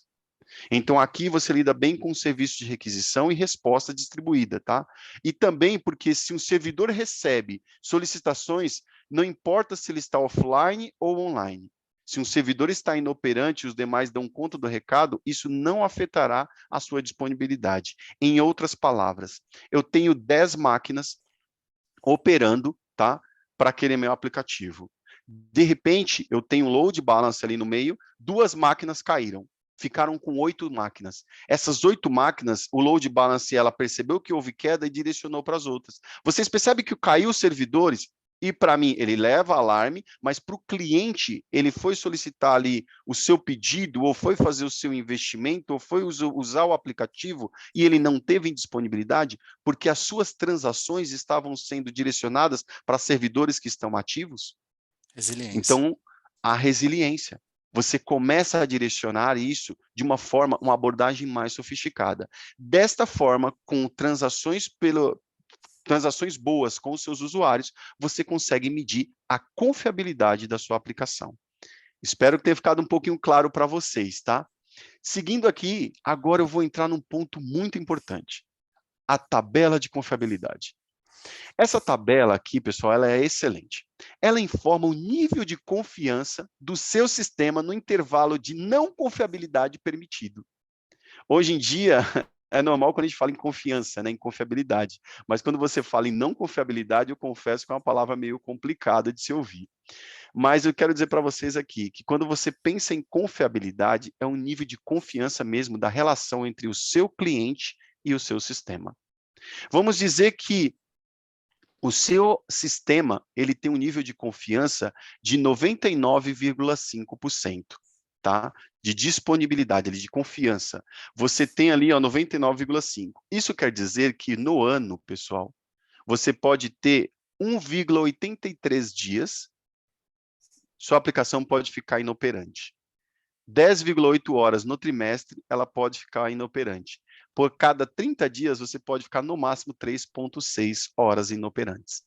Aqui eu estou falando que é o meu orçamento de erro, onde é previsto que a minha aplicação pode dar problema, eu tenho esse time para me resolver, tá? Isso aqui eu acho que fica um pouquinho claro para vocês, essa tabela é bem legal, tá? Essa tabela aqui, ela já demonstra para vocês aqui, ó, quando você tem um nível de confiabilidade um pouco mais alto, um pouco menor. Um exemplo disso é a maioria dos sistemas da Google, pessoal, elas chegaram nos 4 noves, tá? Que é 99,99% de nível de confiabilidade de SLO e SLA, que nós vamos ver daqui a pouquinho o que significa tudo isso. Mas quando a gente fala que eles chegaram a 99,9%, eu estou falando que, nesse caso, a indisponibilidade da Google por 30 dias é de 4,32 minutos. Em outras palavras, se você aí deseja alcançar esse nível de confiabilidade da Google, você terá que automatizar todo o seu sistema. Qualquer tipo de intermitência, qualquer tipo de problema que ela tiver, ela tem que ser ela tem que ser muito resiliente. Caiu um serviço, ela tem que já subir outro, caiu um pod, já tem que surgir outro, caiu alguma coisa, já tem que subir outro, tem que ser muito rápida, porque você só tem 4,32 minutos por mês de deixar fora do ar a sua aplicação. Bom, por que se esperar que um erro aconteça para alguém olhar? Porque, assim, muitas vezes, isso é importante que eu vou falar agora, pessoal. Quando você fica ali preocupado, Kleber, mas vamos lá, eu quero colocar, sim, a minha aplicação 99,99. Então, eu quero que todo mundo trabalhe para automatizar, para fazer as coisas acontecerem. Ok, mas lembre-se, se você não tiver, um exemplo básico, tá? Não tiver uma escala de contatos da sua aplicação, quando o pessoal da operação, lembre-se que a linha de frente, o cliente tentou acessar o aplicativo, não consegue, ele entra para reclamar na sua empresa, aquela pessoa da operação, ela escuta a reclamação, já vai ali, eu estou falando quando você não tem uma monitoração adequada, quando as coisas não estão bem monitoradas. Um cliente te manda, você é reativo àquilo, e você não tem a escala de quem acionar, do time de sustentação, aquele time que está preparado para atuar em cima da sua aplicação. Você demora 10, 15 minutos, você perdeu os 4,32 minutos que diz ali. Significa que você acabou de estourar o seu orçamento de erro. Você passou o limite que você estava prevendo. Então, isso é muito legal de se compreender, tá? Eu espero que ficou claro um pouquinho essa tabela de confiabilidade. E agora, Rafa, me ajuda aí.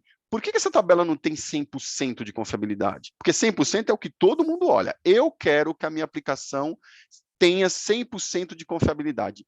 Por que isso não é legal? Explica para a gente aí. Bom, pessoal, agora a gente entra numa parte muito interessante. Esse daí é o Ben Trainor.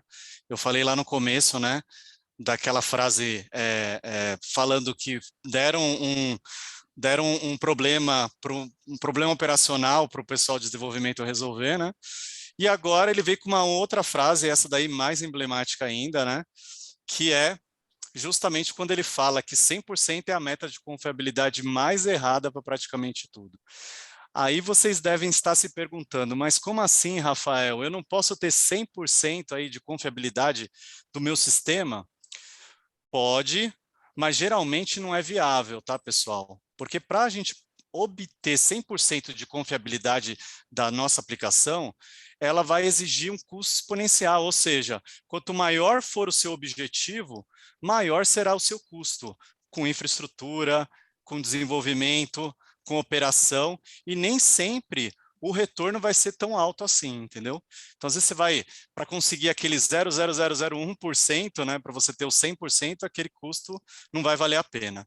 E o importante é que o nosso objetivo de confiabilidade e disponibilidade, eles sejam medidos aí a partir das interações com o nosso cliente, com o usuário do sistema.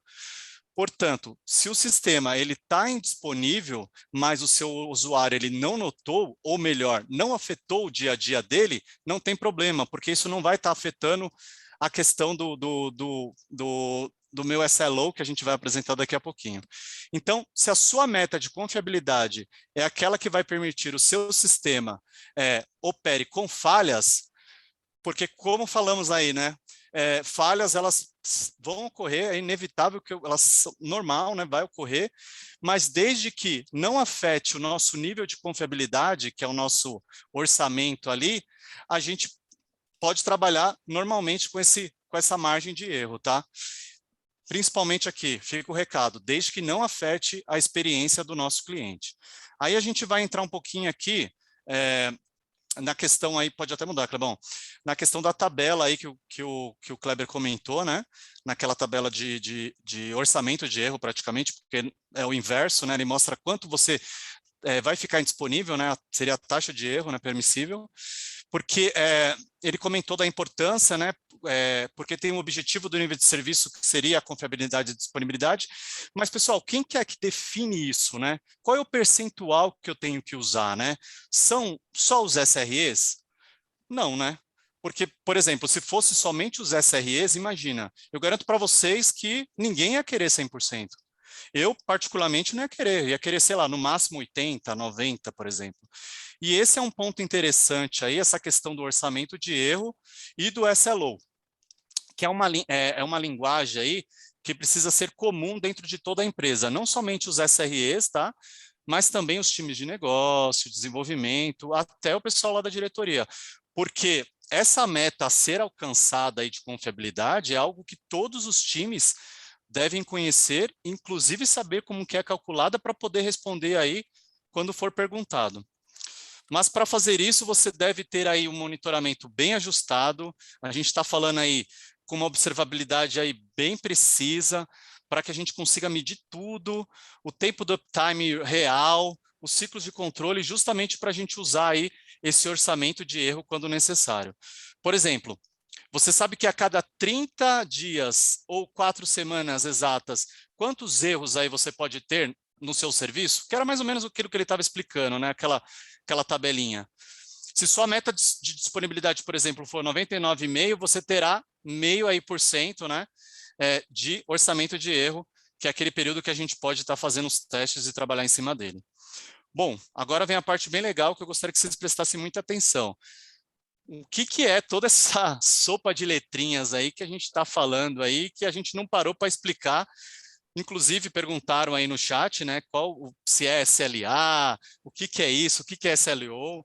Então vamos começar aqui. O SLO, pessoal, ele é o nosso objetivo, a nossa meta de confiabilidade aí, que nós como SRE, como falei em conjunto com as áreas de desenvolvimento, de negócio, a gente define para a nossa aplicação como um todo ou para um serviço em específico.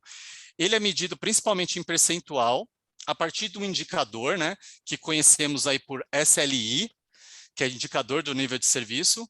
Aí podemos citar aí, latência, tempo de resposta, taxa de erro, disponibilidade. Todos esses indicadores, eles são calculados, tá, em cima de uma métrica, que é aquela medida quantitativa.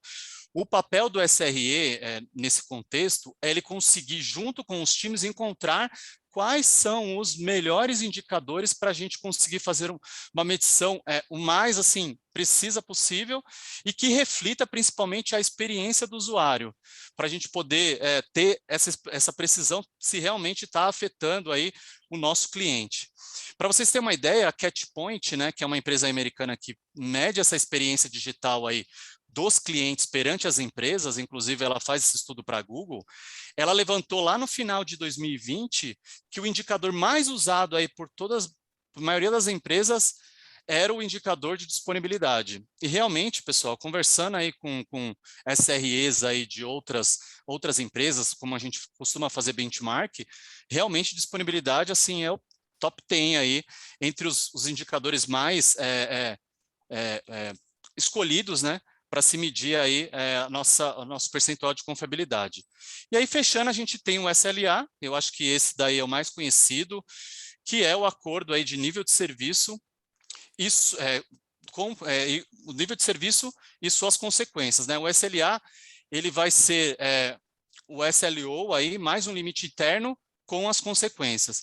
Se o seu sistema ele estiver indisponível, por exemplo, X minutos, você será penalizado perante ao seu cliente, e esse é um acordo que está lá em contrato, é tudo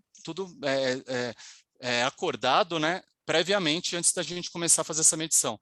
E uma coisa muito importante é que nós, a gente sempre trabalhe, né, com a questão do orçamento de erro. Não exceda, mas não muito, porque justamente trabalhar nessa questão da margem de erro, a gente consegue trabalhar com novas entregas, com melhorias, porque a gente vai arriscar um pouco mais, né? Faz uma entrega, e, por exemplo, se essa entrega não for bem sucedida, tiver algum problema, rapidamente ela vai afetar o nosso orçamento de erro, mas a gente consegue ali rapidamente, através de alguma resiliência ou alguma correção, a gente consegue remediar e deixar o nosso aplicativo funcionando novamente. E aí, em cima dessa violação do nosso orçamento de erro, existem sanções também, tá? A gente está falando aí das políticas de error budget, né, as políticas de orçamento de erro. Uma das mais comuns aí que a gente tem visto no mercado é justamente violou o orçamento de erro, não se faz nenhuma entrega em produção. Até que a única entrega que é feita justamente é só para consertar, né, aquele problema, e aí depois passa por um período aí de validação que está tudo estável, está tudo normal, e aí novamente a gente tem essa liberação aí dentro da esteira DevOps para a gente conseguir fazer as nossas entregas, né? Então, assim, não adianta você ter um orçamento de erro se você não usá-lo, tá? A ideia é sempre conscientizar você a importância do uso do orçamento de erro. Sei que não é fácil a gente escolher um SLO apropriado, uma dica para a gente começar com um nível aí, por exemplo, 98%, que aí a gente acaba tendo 2% de error budget, e a gente coloca um período de validação aí, e aí depois desse período de validação a gente vai aumentando, vai testando um pouquinho mais, vai 98,5%, e aí com isso a gente vai conhecendo o quanto a gente pode trabalhar em cima do nosso ambiente. Clebão, dá um zoom aí, só para a gente mostrar. Teve uma pergunta aí no chat, qual a ferramenta que eu consigo medir isso? Bom, a gente trouxe aí hoje para vocês o Dynatrace. Ele é uma ferramenta hoje de mercado que está bastante madura com relação a SLO. Eu acho que foi no começo de 2020 ou no final de 2020 que eles lançaram essa feature aí de Service Level Object. Então, ali a gente consegue ter uma visão de como que está o comportamento da nossa aplicação como um todo, dos nossos serviços. Por exemplo, se eu pegar um quadradinho aí, você consegue dar um zoom maior aí, Clebão? Acho que esse é o meu limite, Rafa. É o seu limite? Então vai com a setinha aí mesmo. Pode ser nesse tile que está 100% ali. Isso, ó. O primeiro quadradinho ali, ele representa, pessoal, o nosso SLO, o nosso status do SLO no momento da nossa aferição. Por exemplo, lá em cima no time frame, que é o período que a gente está determinando a nossa consulta, ele está falando 2 horas, nas últimas 2 horas. Então, todo esse dash, todas essas tiles, que são essas caixinhas, elas estão refletindo esse período de 2 horas, tá ok? Então, esse primeiro valor que aparece aí, SLO status, ele está me dando qual que é o meu percentual, né, no período de 2 horas. Como é que eu calculo isso? Como eu falei para vocês, a gente escolhe um indicador. Esse indicador é o indicador de disponibilidade, e a nossa métrica que a gente utiliza para fazer esse cálculo, por exemplo, da disponibilidade, é requisições HTTP Web. Então, a gente vê quantas requisições no período de 2 horas foram bem-sucedidas, numa razão entre 2 números, né, dividido pelo valor total de requisições que a gente recebeu naquele período, e aí a gente tem, naquele momento, qual que é o nosso SLO status. Do lado, a gente vai ter qual que é o nosso error budget, e ali é o target que a gente determinou. Lembra que eu falei, ó, a gente define um target de tipo 98%? Então, na própria ferramenta, a gente vai lá, determina que esse target é 98%, ele já automaticamente carrega 2% de error budget, e aí a gente vai trabalhando com isso no decorrer da nossa aferição, aí no período que a gente determina para poder validar. Um tempo legal é 15 dias, 1 mês. Trabalhar com um mês aí de aferição é bem legal, a gente consegue ver o comportamento e principalmente o mapeamento que está aí dentro desse tile, dessa caixinha, a gente consegue mapear uma jornada específica, por exemplo, do usuário dentro da nossa aplicação, e aí nessa jornada compõe vários serviços, e aí essa caixinha ela representa a soma das requisições de todos os serviços envolvidos naquela jornada. Então isso é bem legal para a gente poder fazer nossos testes. A Dynatrace está bem avançada com isso, tá, pessoal? Isso é bacana, Rafa, E eu que não você sou acabou de vendedor, eu não sou apresentar. vendedor da Dynatrace, pelo amor de Não Deus. é patrocinado, né? Não me paga nada para falar isso. Mas é que a gente traz ferramenta para vocês aí terem uma noção, né, de que isso é possível quando a gente fala de SLO, que você mapeia uma jornada, mostra um serviço. Foi perguntado aqui HTTP 200, eu posso usar? Sim, a gente usa isso O como HTTP métrica, 200 que a gente né? mede com sucesso, isso aí. Exato. E um ponto importante, eu ouvi também um pouquinho, enquanto o Rafa estava falando, eu comecei a dar uma fuçada no site, no chat no aqui para chat. ouvir um pouquinho de vocês, né? E foi interessante que muitas pessoas falaram assim, mas Clebão, legal, cara, você falando isso, mas é meio utópico. Isso aí não existe. Galera, eu vou falar para vocês que realmente muitas empresas têm uma cultura muito difícil de se utilizar a implementação DevOps, essa cultura SRE, é bem complicado. O que eu garanto para vocês é que tanto eu quanto o Rafa, e aqui não é papo de vendedor nem nada, porque a gente está sendo muito sincero com vocês e verdadeiros, tá?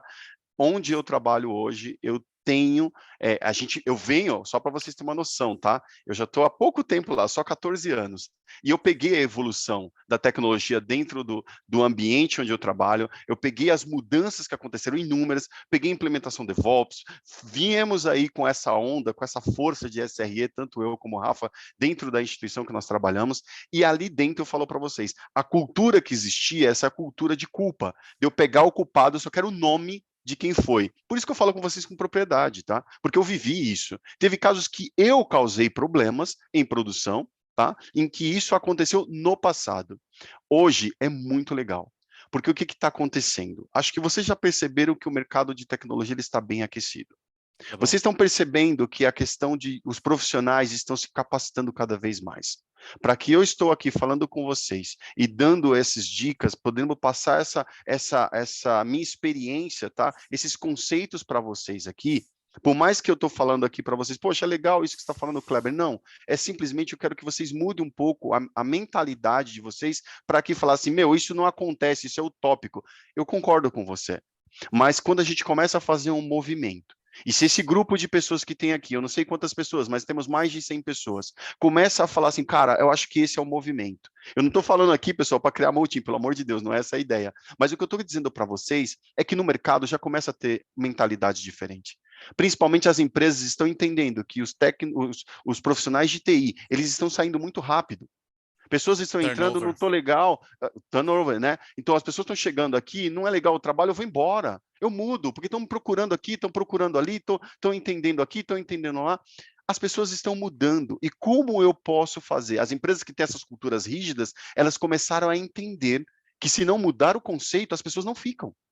Então, você falar assim para mim, Kleber, na minha empresa isso não existe, pode ter certeza que quando você começar a mudar o viés, começar a trazer essa cultura, você mesmo, começar a mostrar que existe algo no mercado que é diferente, apresentar para os seus chefes, apresentar para os seus líderes, eles vão ter a curiosidade de correr atrás e de tentar modificar a ideia disso, tá? A gente tem um curso aqui que vai ser muito legal, de uma semana, qual a gente vai falar tudo sobre SRE, vamos dar muita coisa para vocês de SRE, e SLO na nesses cursos, prática. SLO na prática, você vai aprender a fazer um SLO na prática, você vai aprender muita coisa legal, tá? E quando a gente fala isso, é mudar viés. Quando a gente traz isso para vocês, é que muda a cultura, de verdade, pessoal. Eu simplesmente, quando eu entro na onde eu trabalho, tanto eu quanto o Rafael, a gente vem com essa bagagem de sim, a cultura SRE ela tem que ser vivida. Hoje eu sou um SRE lá dentro, que graças a Deus, devido ao meu ano de experiência, aos anos de experiência que eu tenho trabalhando lá dentro, conhecendo muito o ambiente de meu trabalho, a empresa em si, as pessoas, tendo ali, eu já chego com outro viés, a gente conversa, a liberdade que eu tenho de conversa, a parceria dos meus colegas de trabalho é muito grande, porque é diferente, tá? Quando você quebra silos. Hoje eu falo para vocês, poxa, Kleber, você chegou num ambiente legal, você está na T-Exame, está falando aí, o Flávio e tal. Galera, de verdade, para mim estar onde eu estou não foi méritos meus. Houve a minha parte, mas houve também o esforço dos meus amigos, dos meus colegas de trabalho, aquela galera que me deu suporte, aquela galera que me ensinou, sabe? Quando eu fiz aquele erro em produção, teve alguém que chegou do meu lado e falou, Clebão, isso aconteceu, cara, mas a gente pode evitar dessa forma. Esses ensinamentos dessa galera que fez a diferença. E essa Muito galera só bom. fez isso porque nós quebramos os silos, porque não tinha esse problema de apontar dedo, pelo contrário, tinha uma parceria, que é o que a gente quer que vocês preguem dentro das empresas de vocês. Pode falar, Rafa. Não, eu acho importante a gente deixar o recado que, assim, é muito importante que a gente consiga aí, para poder colocar isso em prática dentro das empresas que vocês atuam, o patrocínio da liderança. Eu acho que isso foi fundamental para a gente conseguir. Porque sem esse patrocínio, sem eles apoiarem a gente ali, para a gente conseguir mover toda essa cultura dentro da empresa, mudar o pensamento das pessoas, não seria possível. Então, a gente comprou, né, o pessoal lá de Mas cima, né? aí, na quarta-feira, eu vou falar um pouquinho como que a gente fez isso também, tá, Rafa? Não vai dar spoiler, pelo amor de Deus, senão a gente não vai ter aula na Não, quarta-feira. é porque o pessoal tá falando isso é utópico, isso é Não, não, impossível. é legal, mas é Então legal, isso é a visão que tem, é aquilo é que legal a que é gente falar da apresentado, tá, liderança. Rafa? Isso eu concordo com a galera, porque isso aqui é apresentado, é isso que eles estão vivendo também, porque eu vivi isso e Sim, você também, tá? Mas vamos claro. voltar. Ciclo de vida do produto. Por que eu estou falando agora de ciclo de vida do produto? Puxa, gente, vocês falaram tanto de SRE. Galera, esse é o ponto-chave, é um ponto muito bacana que eu quero que vocês também tenham um pouquinho de atenção, que é essa parte do ciclo de vida, quando a gente traz. Você lembra que eu trouxe toda essa parte aqui, né? O desenho é o mesmo, que a gente falando sobre o ciclo de vida, e a gente falou que o desenvolvimento ágil, ele resolveu o problema do negócio com o desenvolvimento, porque antigamente você tinha um waterfall, os projetos que eram, tipo, tem uma data, você definindo todo o projeto, e aquilo não pode mudar ao longo daquele período de 6 meses. Isso foi quebrado, veio a metodologia ágil, que você faz a quebra em pedaços e manda. O DevOps veio fazer a organização entre desenvolvimento e operação, né? Então, assim, dentro disso, quando você pega desenvolvimento e operação, o DevOps ele resolve esse ponto, aí é que vem o SRE. O SRE ele entra com o SLO, que é o que o Rafa acabou de falar. Ele resolve outra barreira de silos, que é quando você faz a união do negócio, porque quando eu vou determinar um SLO, eu venho ali para o negócio e já converso com ele qual é o SLO ideal. Que nem o Rafa falou, para mim eu coloco 80, 90, 95. A gente conversa com o pessoal de negócio, a gente fala, o que é o ideal? Cara, eu acho que é ideal Eles 98. conhecem os Acho que é clientes, né? ideal 95, porque eles têm a vivência dos clientes. E aí a gente termina juntos, então a gente quebra uma barreira. Quando a gente coloca um SLO, a gente fala com ele, nós chamamos o time de desenvolvimento, fala, cara, a gente pode colocar um orçamento de erro de 2% para que vocês possam ter essa margem de erro, para a gente poder ser mais assertivo nas construções dos nossos códigos, melhorar os nossos processos. Operação, se der um erro de 2%, avisa a gente com rapidez e vamos tentar junto, todo mundo junto, resolver esse problema. Quando eu começo a fazer essa junção do SLO, a decisão vindo dessas 3 áreas, eu estou unindo as 3 áreas no mesmo propósito. No propósito de um objetivo de nível de serviço. A meta. Um objetivo, uma meta a ser alcançada para que o meu cliente não seja afetado. Que 2% de erro seja aquele refresh que ele vai dar na tela e a aplicação voltou a funcionar e ele pode operar normalmente. Porque a gente tem que aceitar a falha como normal, tá? Então, essa é a parte importante da união do SRE com as 3 áreas, com aquelas coisas que estavam divididas, e agora a gente une desta forma. E o ponto mais importante, o SRE, ele conhece muito do ambiente produtivo, ele conhece muito do ambiente de operações.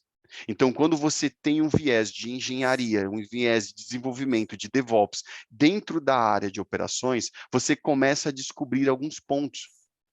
Olha, o meu problema, como eu coloquei no exemplo, é, poxa vida, olha, eu tenho um problema de escala de contato, olha, eu tenho um problema de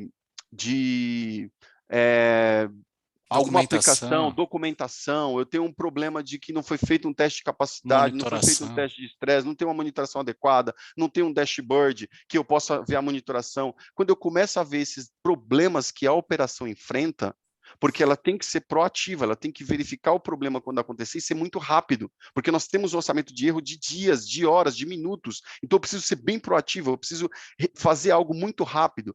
E quando eu tenho essa forma de pensar, quando eu começo a ter isso, o que acontece quando o engenheiro participa da operação e ele começa a ter esse viés, que é legal, desculpa, é legal eu ter um dashboard que me indica um problema, é ideal eu ter uma escala de contato, é ideal eu ter um teste de capacidade, um teste de estresse.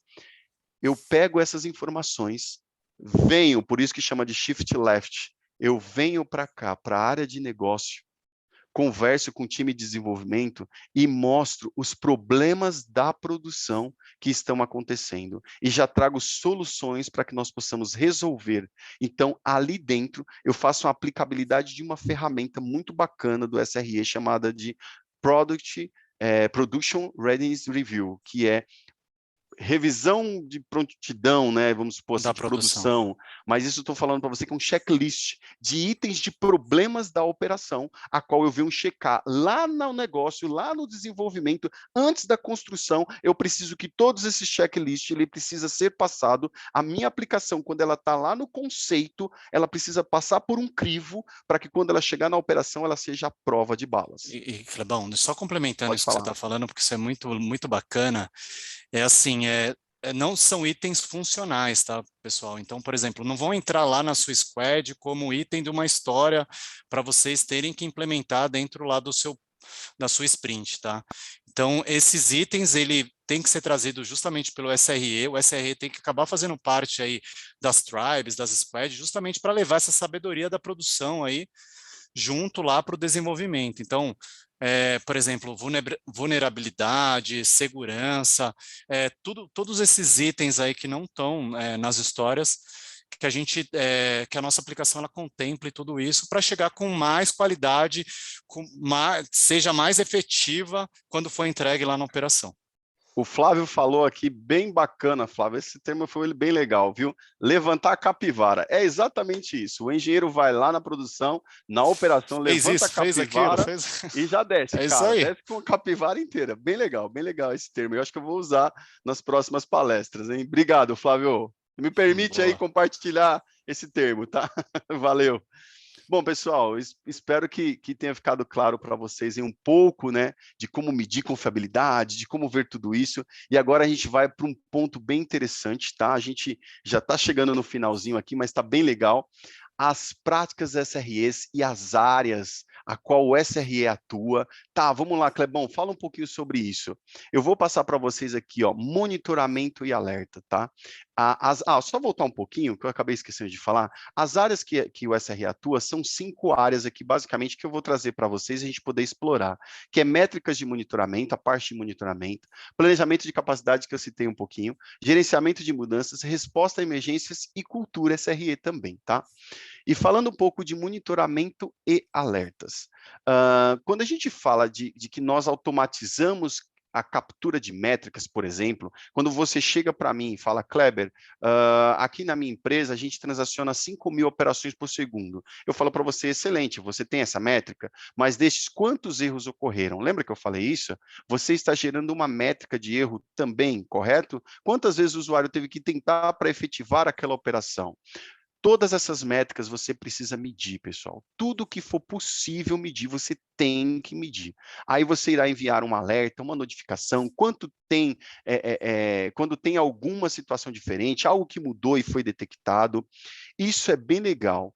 É legal também, o Lafay, né, falou que tem que ter conhecimento de ITIL, isso, legal, isso mesmo, ajuda muito, porque também está integrado, tá? ITIL, DevOps, essas coisas é muito legal, porque quando você tem um viés disso, você já começa Na a ver essas governança do práticas, serviço. a governança de serviço, você tem uma visão melhor. Mas aqui, voltando, essa parte de monitoramentos e alertas, você tem que ter uma visão legal.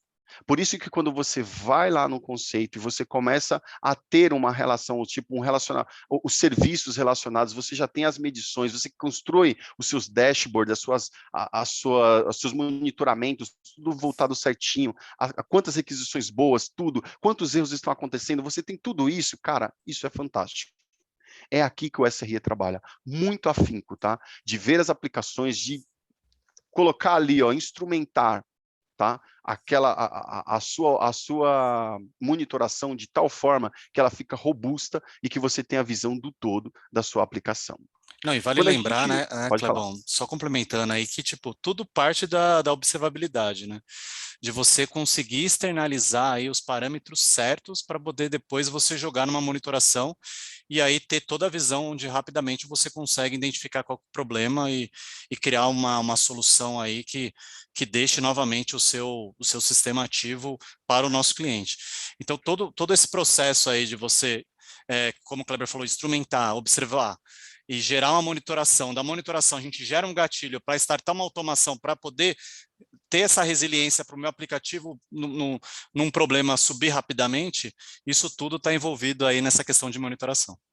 Isso.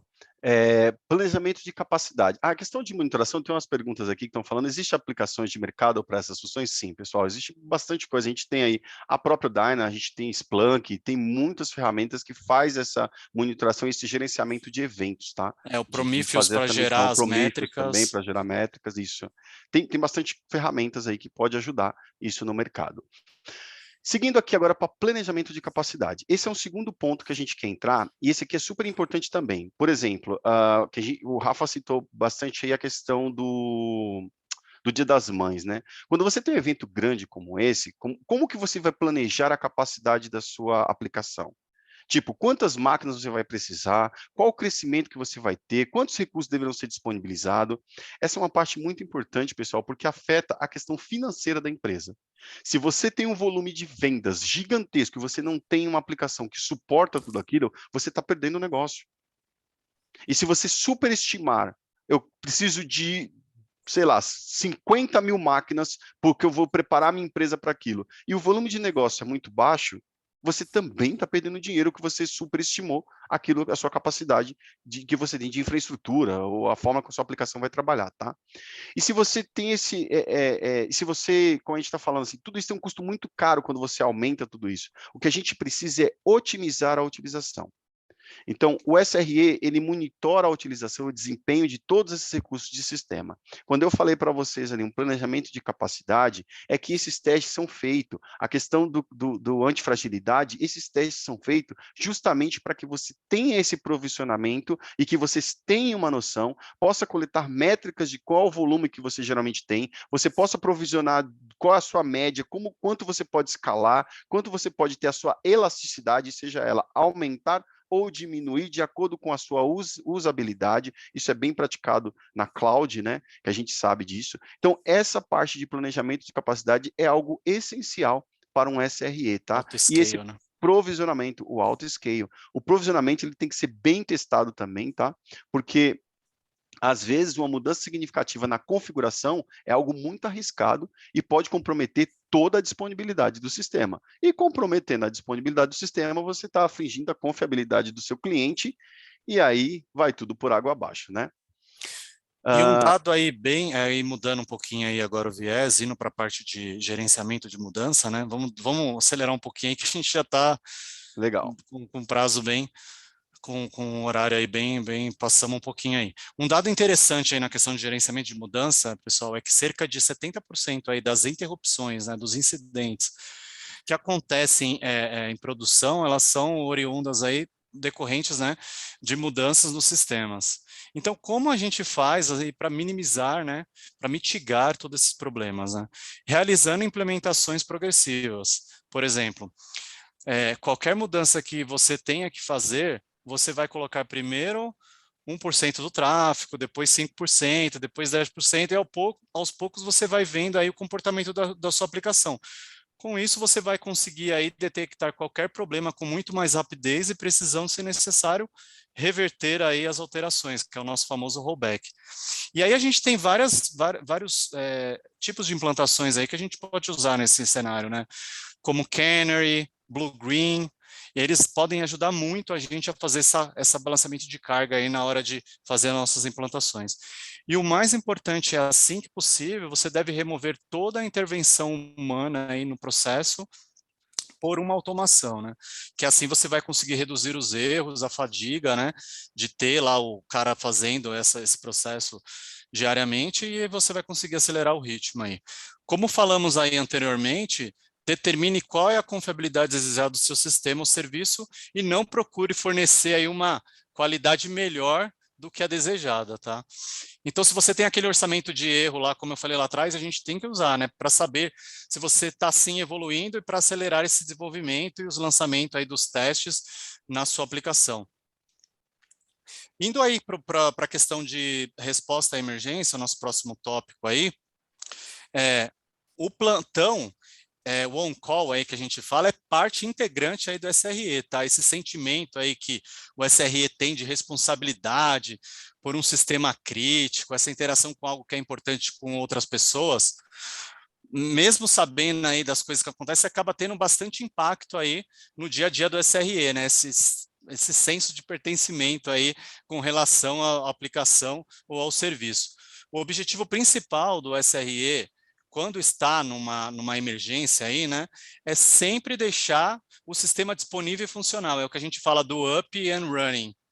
Quando acontecer um erro, o objetivo, a primeira coisa que o SRE tem que fazer, ele não é descobrir quem causou, onde surgiu, por que isso ocorreu, mas sim como o sistema pode voltar a funcionar novamente. Aí. Essa é a primeira coisa que o SRE tem que procurar fazer, é disponibilizar o serviço novamente no ar para o nosso cliente. Se um rollback for aí a forma mais simples e rápida para deixar o nosso sistema aí operando novamente, reverte tudo e tudo bem. O que você deve ter em mente é que, como SRE, você tem que manter a calma, detectar e corrigir o problema. E é claro, se sentir sobrecarregado, né, estressado, muito tempo ali trabalhando, né, peça ajuda a outras pessoas. A gente tem, inclusive, escalas, né, tipo, tem o primeiro SRE, o segundo SRE, que aí você pode ter essa substituição aí, se você se sentir com exaustão aí decorrente de plantão, né. E aí a gente entra aí no nosso pós-mortem, né. Existe um movimento muito grande aí, principalmente para o lado da Google, né, em começar a chamar o pós-mortem aí de retrospectiva, tá? Algo que particularmente eu acho mais sensato, porque está muito mais relacionado ao que estamos fazendo, né? Porque se olharmos para o processo, nós analisamos aí o que aconteceu, o que poderíamos ter feito, né, de melhorar, e como podemos alterar nossos sistemas para melhorar e o erro não seja recorrente. O principal objetivo de um pós-mortem é a gente garantir, pessoal, que esse erro não vai ser recorrente, tá? Então essa estrutura, ela, como eu falei, é bem semelhante, né, de uma retrospectiva, né? Lembrando que essa análise ela deve sempre focar no usuário. Uma das primeiras ações é verificar qual tempo de inatividade aí a gente deixou o sistema indisponível, né, perante ao nosso usuário. A gente trabalha muito com MTTD, MTTR principalmente, para a gente poder recuperar, né, disponibilizar novamente o MTTD para diagnosticar e o MTTR para a gente recuperar o sistema.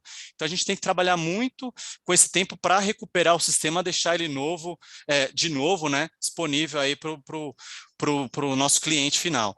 E o objetivo é garantir que tudo seja documentado, a gente listar todas as causas envolvidas, as ações aí preventivas, né, que foi para reduzir a chance de recorrência do erro, e esse pós-mortem, né, ele deve acontecer assim, depois do incidente.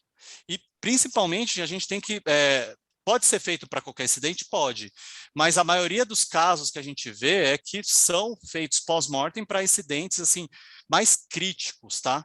Justamente porque leva toda uma análise exploratória, envolvimento de várias áreas, várias pessoas, e aí ali a gente escreve tudo, documenta tudo o que aconteceu, justamente para isso, esse documento que a gente está criando ali no pós-mortem servir, né, como base de conhecimento, essa retrospectiva e tudo que foi feito como base de conhecimento para outros SREs. Então, por exemplo, se eu sou um SRE, vou lá na base e coloco lá queda do MQ, e aí mostra lá tudo que foi feito, tal, para a sigla XPTO, eu posso pegar todo aquele conhecimento e usar no problema que eu estou tendo agora nesse momento. Então, é muito importante a gente ter um documento para a gente poder ter essa base. E, principalmente, nunca colocar nome de pessoas, fulano que fez isso, fulano que fez aquilo, justamente para a gente não para a gente fugir daquela questão de culpar as pessoas, né, da questão que a gente fala do blameless, né, sem culpa, que a gente vai ver daqui a pouquinho.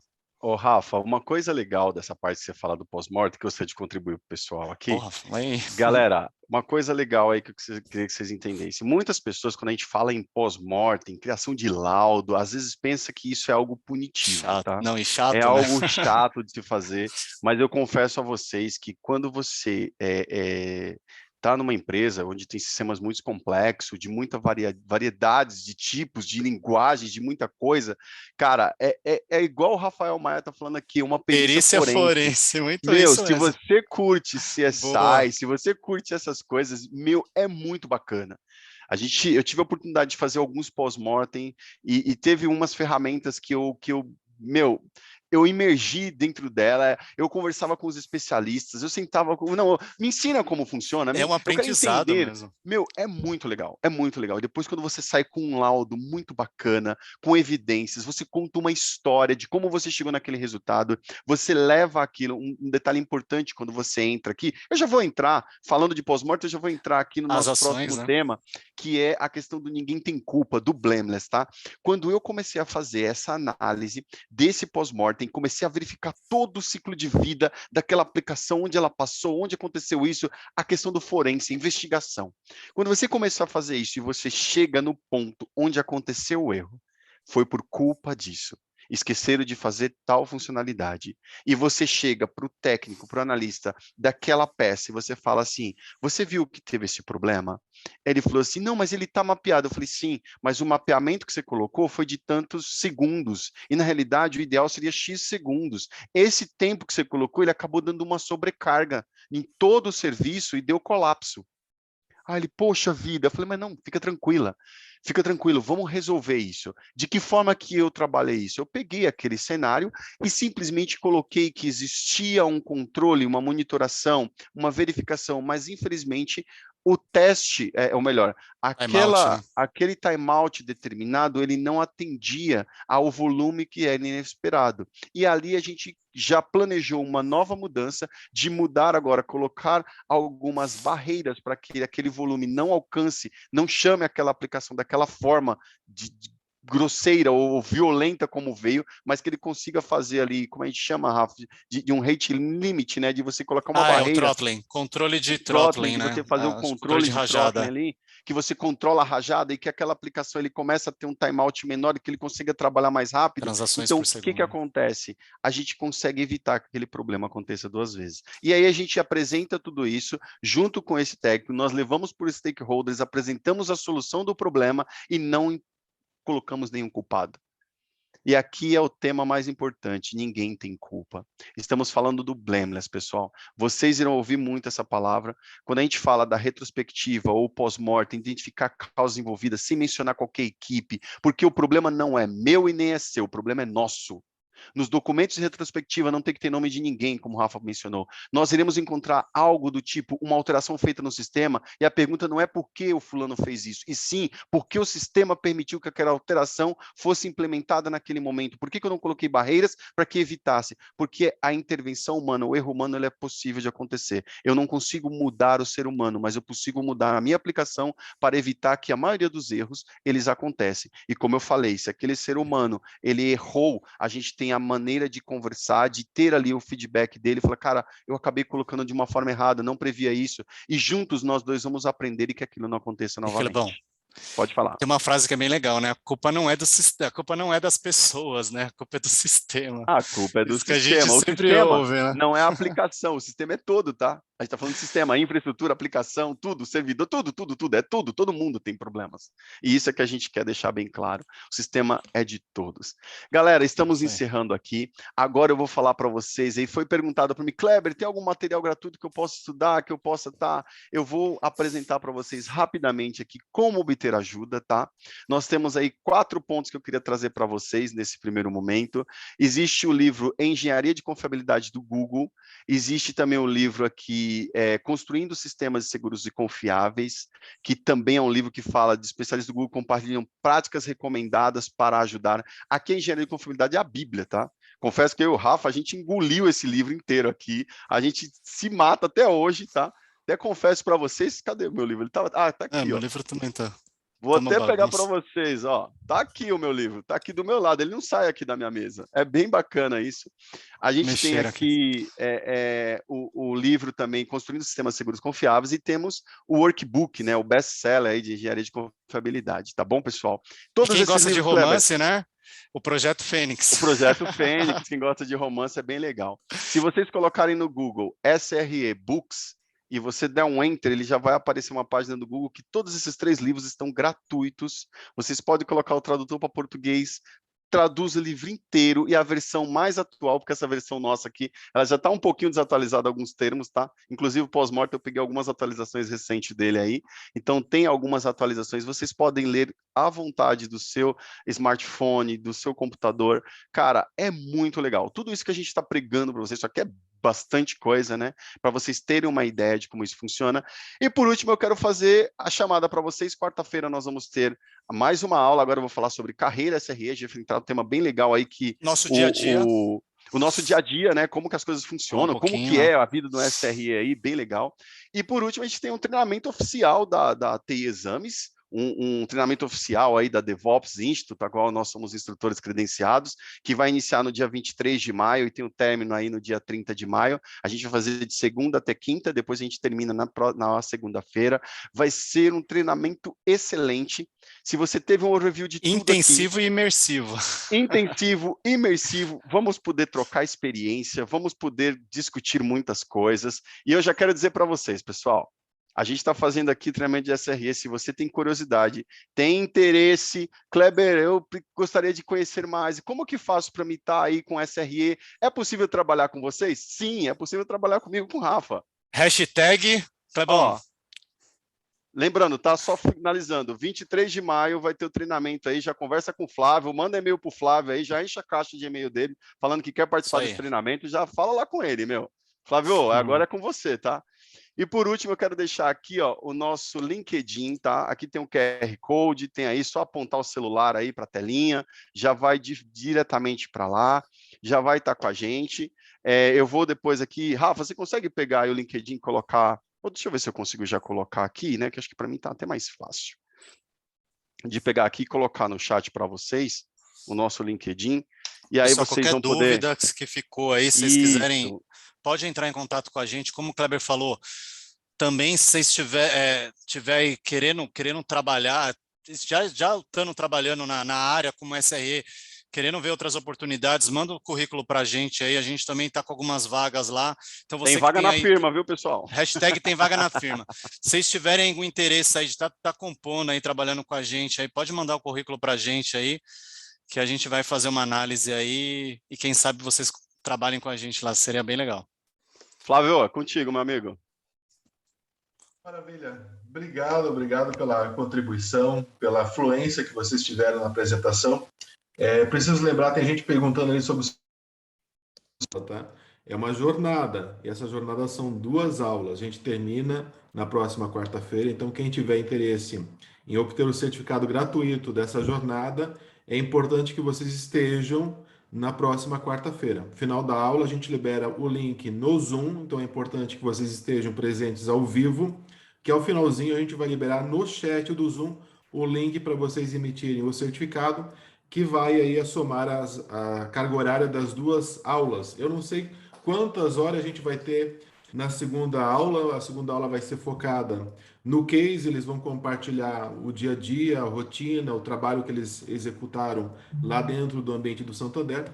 E a gente vai falar também um pouco de carreira, dos conhecimentos, das habilidades, da trajetória que você tem que construir, porque a gente sabe que tem muitas pessoas que estão vias de fazer a transição, talvez, para o SRE, já estejam visando esse tipo de trajetória na carreira, e algumas pessoas talvez ficaram curiosas desse tema e talvez tenham interesse de entender mais como elas podem chegar no lugar que está o Kleber e o Rafael. Então, eles vão contar essa trajetória, vão compartilhar todos as dicas, né, que eles tiveram de estudos ao longo da vida deles, para que eles pudessem hoje ser proficientes nesse tema. Então a gente aguarda vocês na próxima quarta-feira, a partir das 19h30, deve ter pelo menos 1 hora de duração, talvez um pouquinho mais, como aconteceu hoje, tá? Então venham com a mentalidade de que o tempo pode ser um pouquinho maior do que 1 hora, não é isso, Kleber?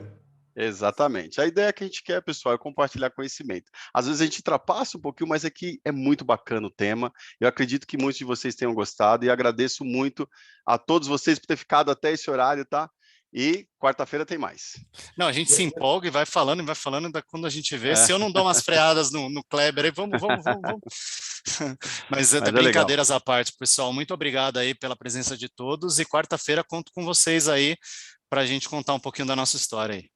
Obrigado, Depois a boa gente noite. coloca a gravação dessa aula, os slides provavelmente acho que o Kleber vai compartilhar com a gente, daí a gente coloca para vocês lá no LinkedIn. Então, nos localizem lá no LinkedIn, que a gente vai colocar a gravação dessa aula para que vocês possam revisar. A gente também colocará lá o material relacionado que eles acabaram de apresentar. Provavelmente isso deve acontecer dentro de 1 a 2 horas. Vocês vão encontrar esse material nas nossas redes.